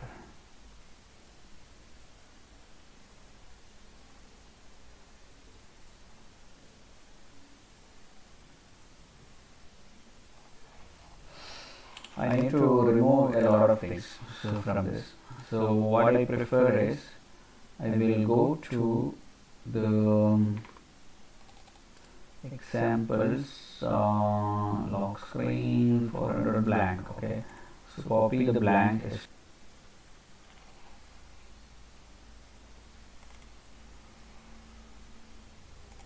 So paste here. Did I paste it in the wrong place? I'm supposed to paste it here.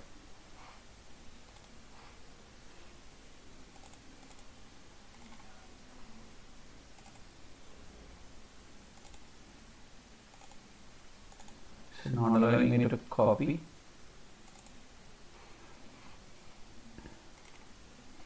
If it is not allowing me to copy, what will I do? I will create the JSP file and copy the content. Okay. So this is called applicants. Okay, so we are going to see the applicants list. Finish the applicants. I'm going to take this blank HTML. Control C. Go to our source code. Control V. Okay.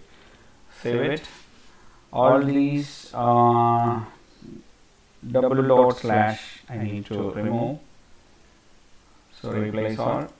Done. Let's hit applicants.jsp and see. Behalf of this servlet, let's hit applicants.jsp. So the blank page design came here. So now let's try to bring the table code.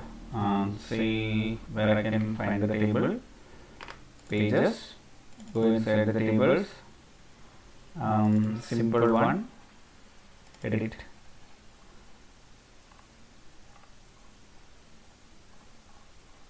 There is no simple table.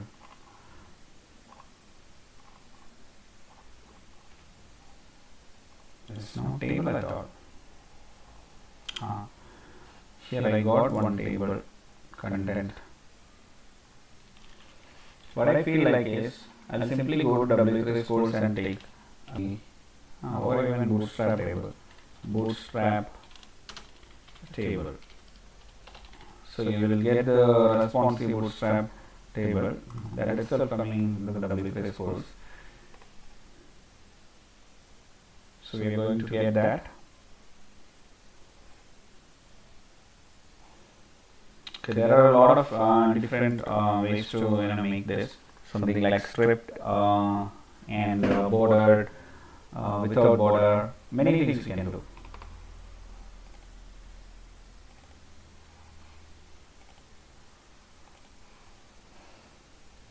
So what I'm going to do is I'm going to take this table part alone. This table alone I'm copying to my JSP where I have this applicants, where I need to bring this is task progress. So these are some other additional things. Box body, amazing application. Create your amazing application. Okay, so start creating an amazing application. That's where we need to do this. Let's add this table. So this is just I didn't make any modifications over here. I just want to bring the table structure here first. Let us see what happens to the table structure. Yes, the table structure comes here. So let's change this blank page to applicants. Okay, so applicants, then this is also applicants here. Let that be example, I don't mind. Okay, so what are all the data we need to show here? We need to show the data of so name. Let's have an ID also, right? Let's have a number, roll number, or something called the registration number. So registration number, name, institute, yes, email, and contact. I'm not going to give all the details, only these 1, 2, 3, 4, 5. So you can bring, if you want, you can bring all the data, all the details.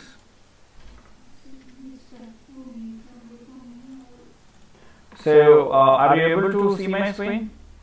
Anybody have any issues in viewing my screens? Hello? No, sir. Okay, you're connected to IPM. Okay, fine. So, so I'm just going to change this with number 1.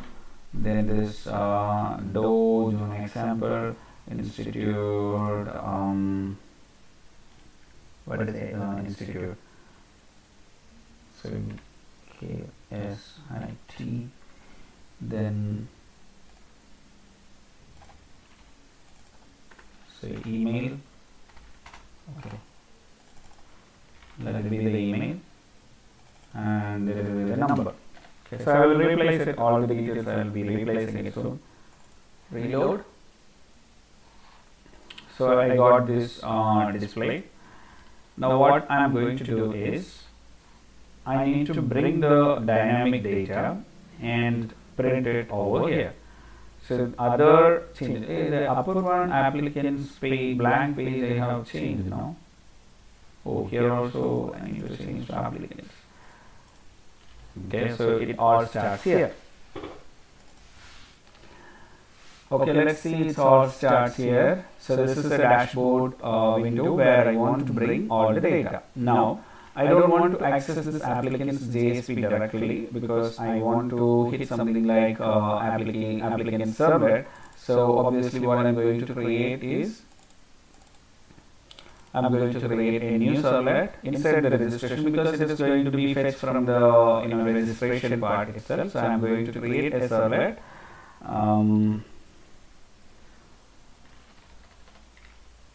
Applicants. Okay, applicants is going to be mine.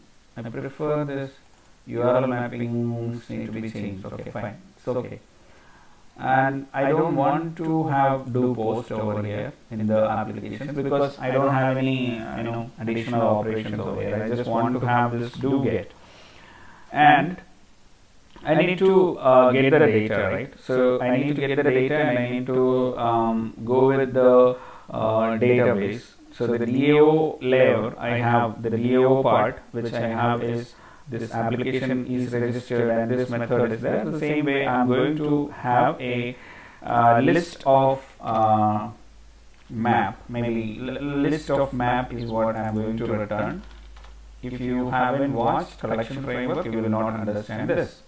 Okay, so anyway, string and string is going to return and get all applicants. Okay, there is no parameters, there is no arguments which I am passing. Okay, now this map.util, all these things. Now the get applicants will be working. So what we are going to do is we are going to select star from applicants, right? This is what we are going to do, and we don't we are not going to have any where clauses because we don't need to. And this portion, let me just copy this entire thing here, and I missed the connection, right? So I need to add the connection also at the top. So the connection is there, and this email ID, nothing. All these things are not required. Okay. So here for you can even, you don't need to use prepared statement. You can use simple statement as well at this stage. And this return true, we are going to make it failure, and we are going to have this one here. Applicants equal to null. Okay, so I'm going to do it with a hard path. So there might be simplest ways to do that. In different people will be doing in different way. So I just want to teach you that's the reason I'm just going with the hard path.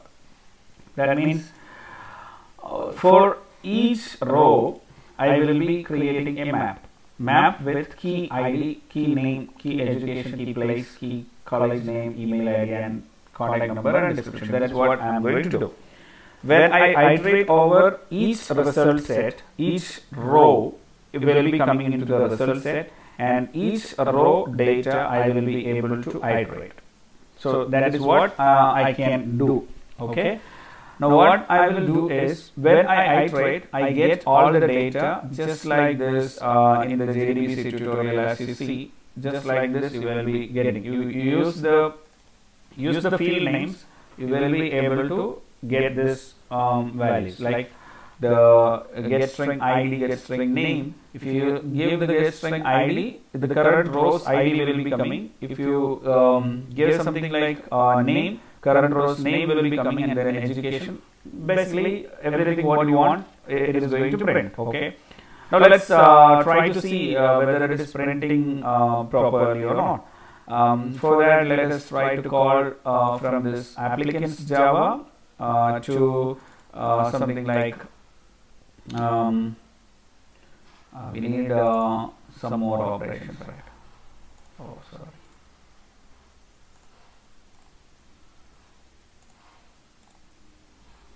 Hey, come on, come and sit inside. No, I don't have time to waste.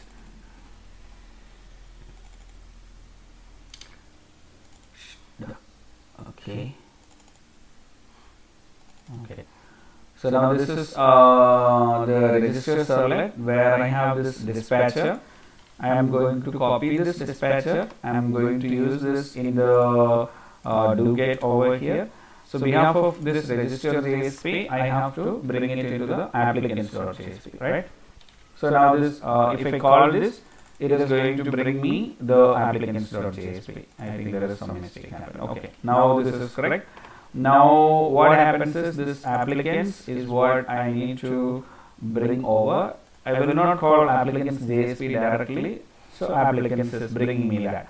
Now what I can call is the request dispatcher, not the request dispatcher from this registration part.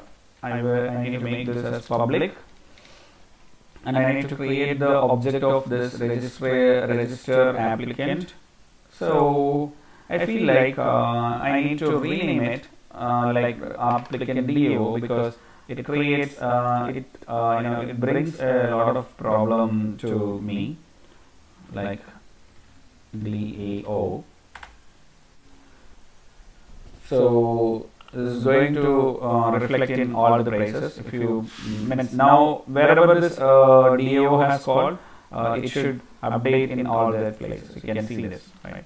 So this object creation I need to do in the applicants.java as well. Here I'm going to pass that, and what I'm going to do is applicant.dao.get all applicants, right? Now this get all applicants is going to bring all the applicants such as registered, and going to print their ID and name in the server side. That means in the console, not in the browser side. We are not passing the data to the browser side. So before we pass the data to the browser side, let us work around something. Now I have only one record. That one record came and printed over here. Okay, so you can anytime stop me and ask me what was that, because I know it's a long session. You might have to watch it repeatedly on YouTube. Then only you will understand all the things that I understand. But still, when you want to, say something, when you want to, get clarified with something, please feel free to ask. Okay. Now the list is, if the rs.next have some value, then we can create the list. Okay, so there is applicants. We need to create applicants equal to new array list. Okay, so this new array list is going to have this map of string. Okay, that's fine. Now when this rs.next comes, I need to create a new map.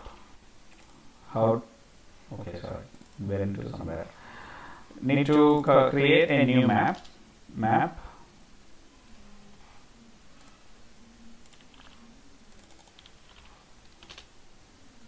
Row. So each map is coming into a row. Row equal to new hash map. So I need to create new hash map, which has the string as a key and string as a parameter. Okay, that's the row. Now this row I need to add key value pair. So what I can add as a key value pair is, I prefer something like copy to clipboard,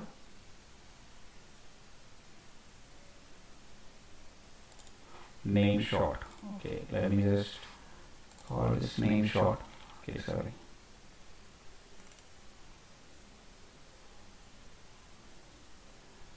Select all statement.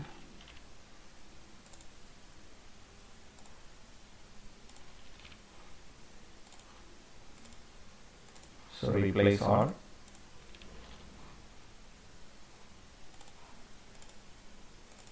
Replace all. Okay. So these are the values which I am going to get from the database, right? So I need to get something like row dot. I need to do something like put. So the put, the first one is ID, and I need to fetch the value. How I can fetch the value? rs dot get string ID, and again, so you need to make all these things. Oh, I forgot to add the semicolons.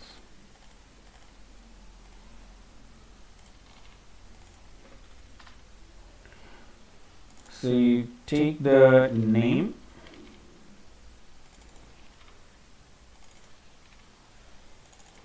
education,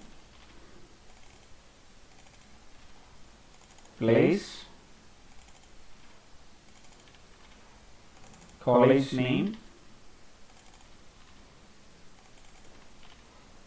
and email ID, contact number. For more part is description.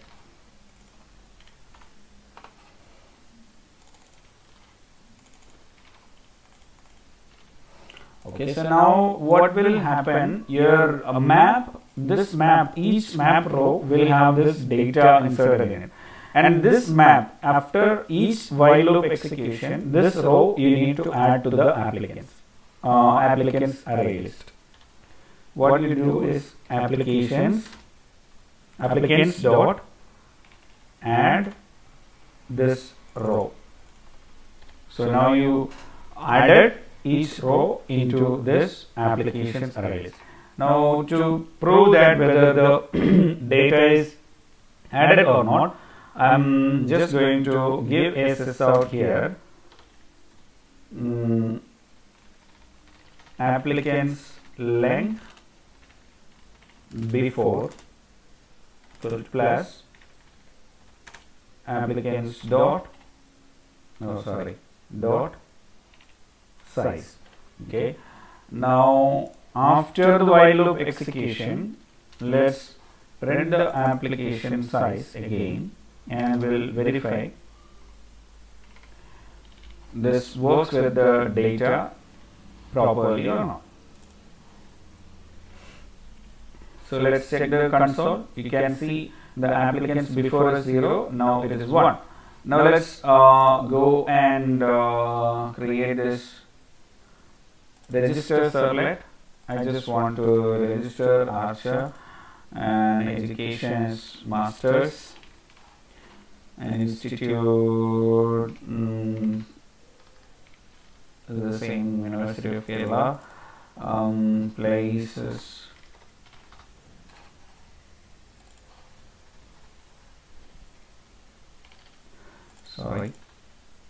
Archer.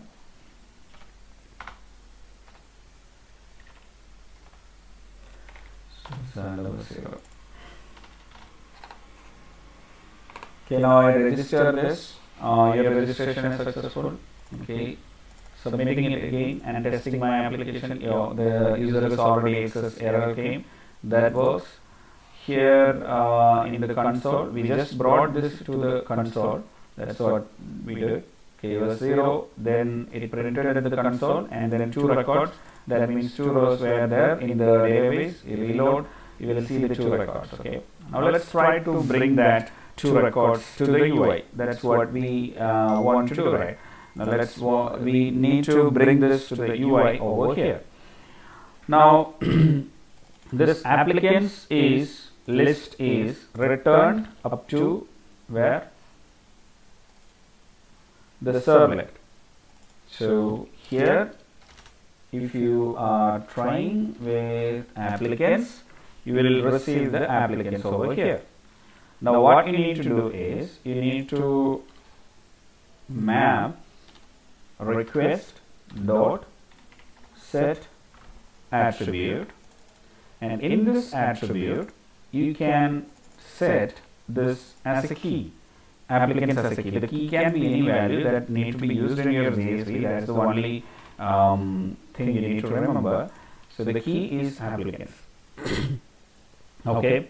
Now this request.get attribute, request.set attribute is we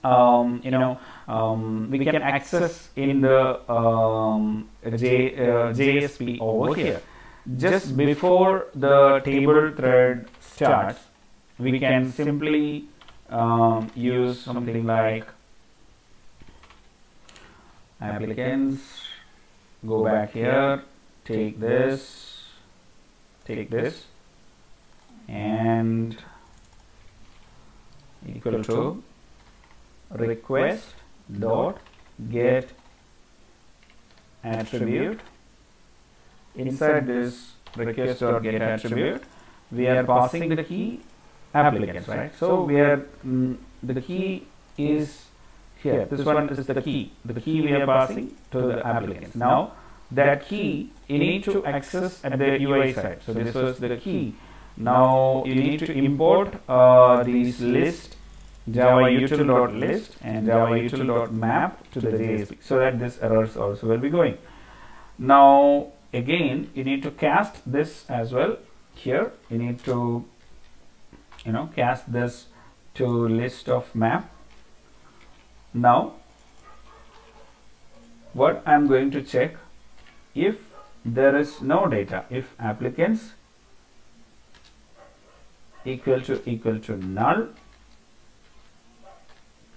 then what I will prefer is let me just take from the register JSP alert warning, no data found.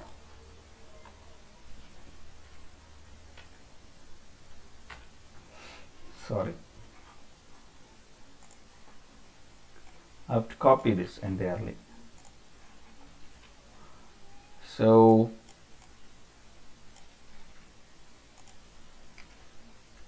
this will print something like no data found. Okay. Now anyway, I'm not going to get this no data found because I have two records. Okay, so anyway the data is not printing. Now let's print the data. That means the data is available. Then what we are going to do is say else we are joining at this place, right?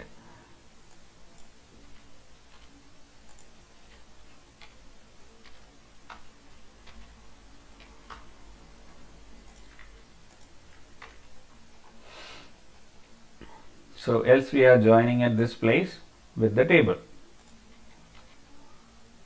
Take this here, come to this position. Okay, now the table is here. What we need to iterate is only the table row. So all the table rows we need to iterate. So if the applicants is fair, we need to use a for loop to iterate this. Let's make it by adding the command here in the JSP segment for. This is called enhanced for loop. So you don't need to iterate just like I equal to 1 and all. It will iterate automatically. String and it will be adding it into map. So I'm just giving it as row. It is not mandatory that you need to give row because as you give that row as an object in the server side, you don't need to give it at the JSP side as row. You can give any name. I prefer to give row. That is the best practices which I follow. Now going with this close and this here, paste the tr. Okay, so now if we refresh this, what is going to happen? It is going to display 2 rows. No 2 rows. I didn't save this. Yeah, let me just see. Yes, now I saved it. Now it came like 2 rows, both with same data. No data changes because I didn't updated any data. Now what would be my data? How I will do that is, what I have is ID, right? The ID. Then the second one is how did I add second one? In the database side, I added something like name. Then I add something like name institute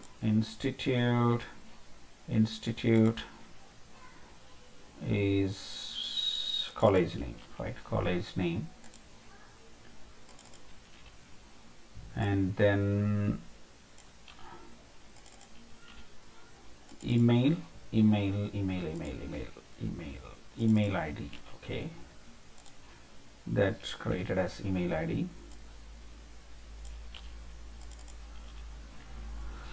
Then next one is a contact number.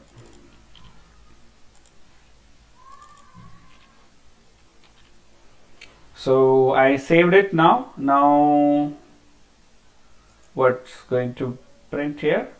You saw the 2 records. Okay, now let me just add some more gen data.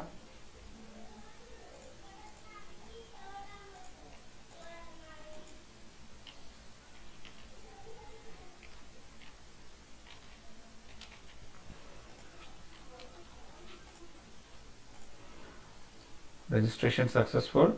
I'm going to add some without data value. So let's see with some error happens. Abhinav, graduate,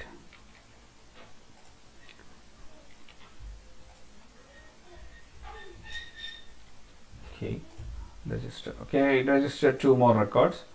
If I reload, what happens? That 2 more records will be coming here into the UI. Okay, so the steps which I wrote was completed is what I believe. If anything I'm missing. Okay, the listing the data dynamically, data insert done, JDBC done, and this is done. Okay, so due to the theme copying part, it took some little bit additional time, but in some 3-4 hours, fair amount of 3 to 4 hours, you can work on something like insert and listing very easily, right? Using a simple database. Is it? Hello? Is anyone there? Yes, sir. Do you have any doubts? Do you want me to do anything for you? Any doubts, any questions? So need to refresh everything. Then, uh, then if you got any doubt, you'll ask. Yeah, fine. When you are planning to refresh, and tomorrow it is going to start officially, your project development is going to start, so you guys can start working on it with your database design, with your whatever, all the things you need to start with.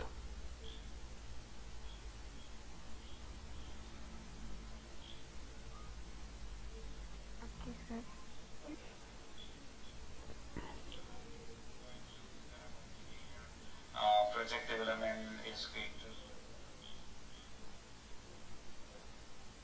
to. Okay, so shall we wind up for today's session, or do you want to stay back and ask me to do some more development?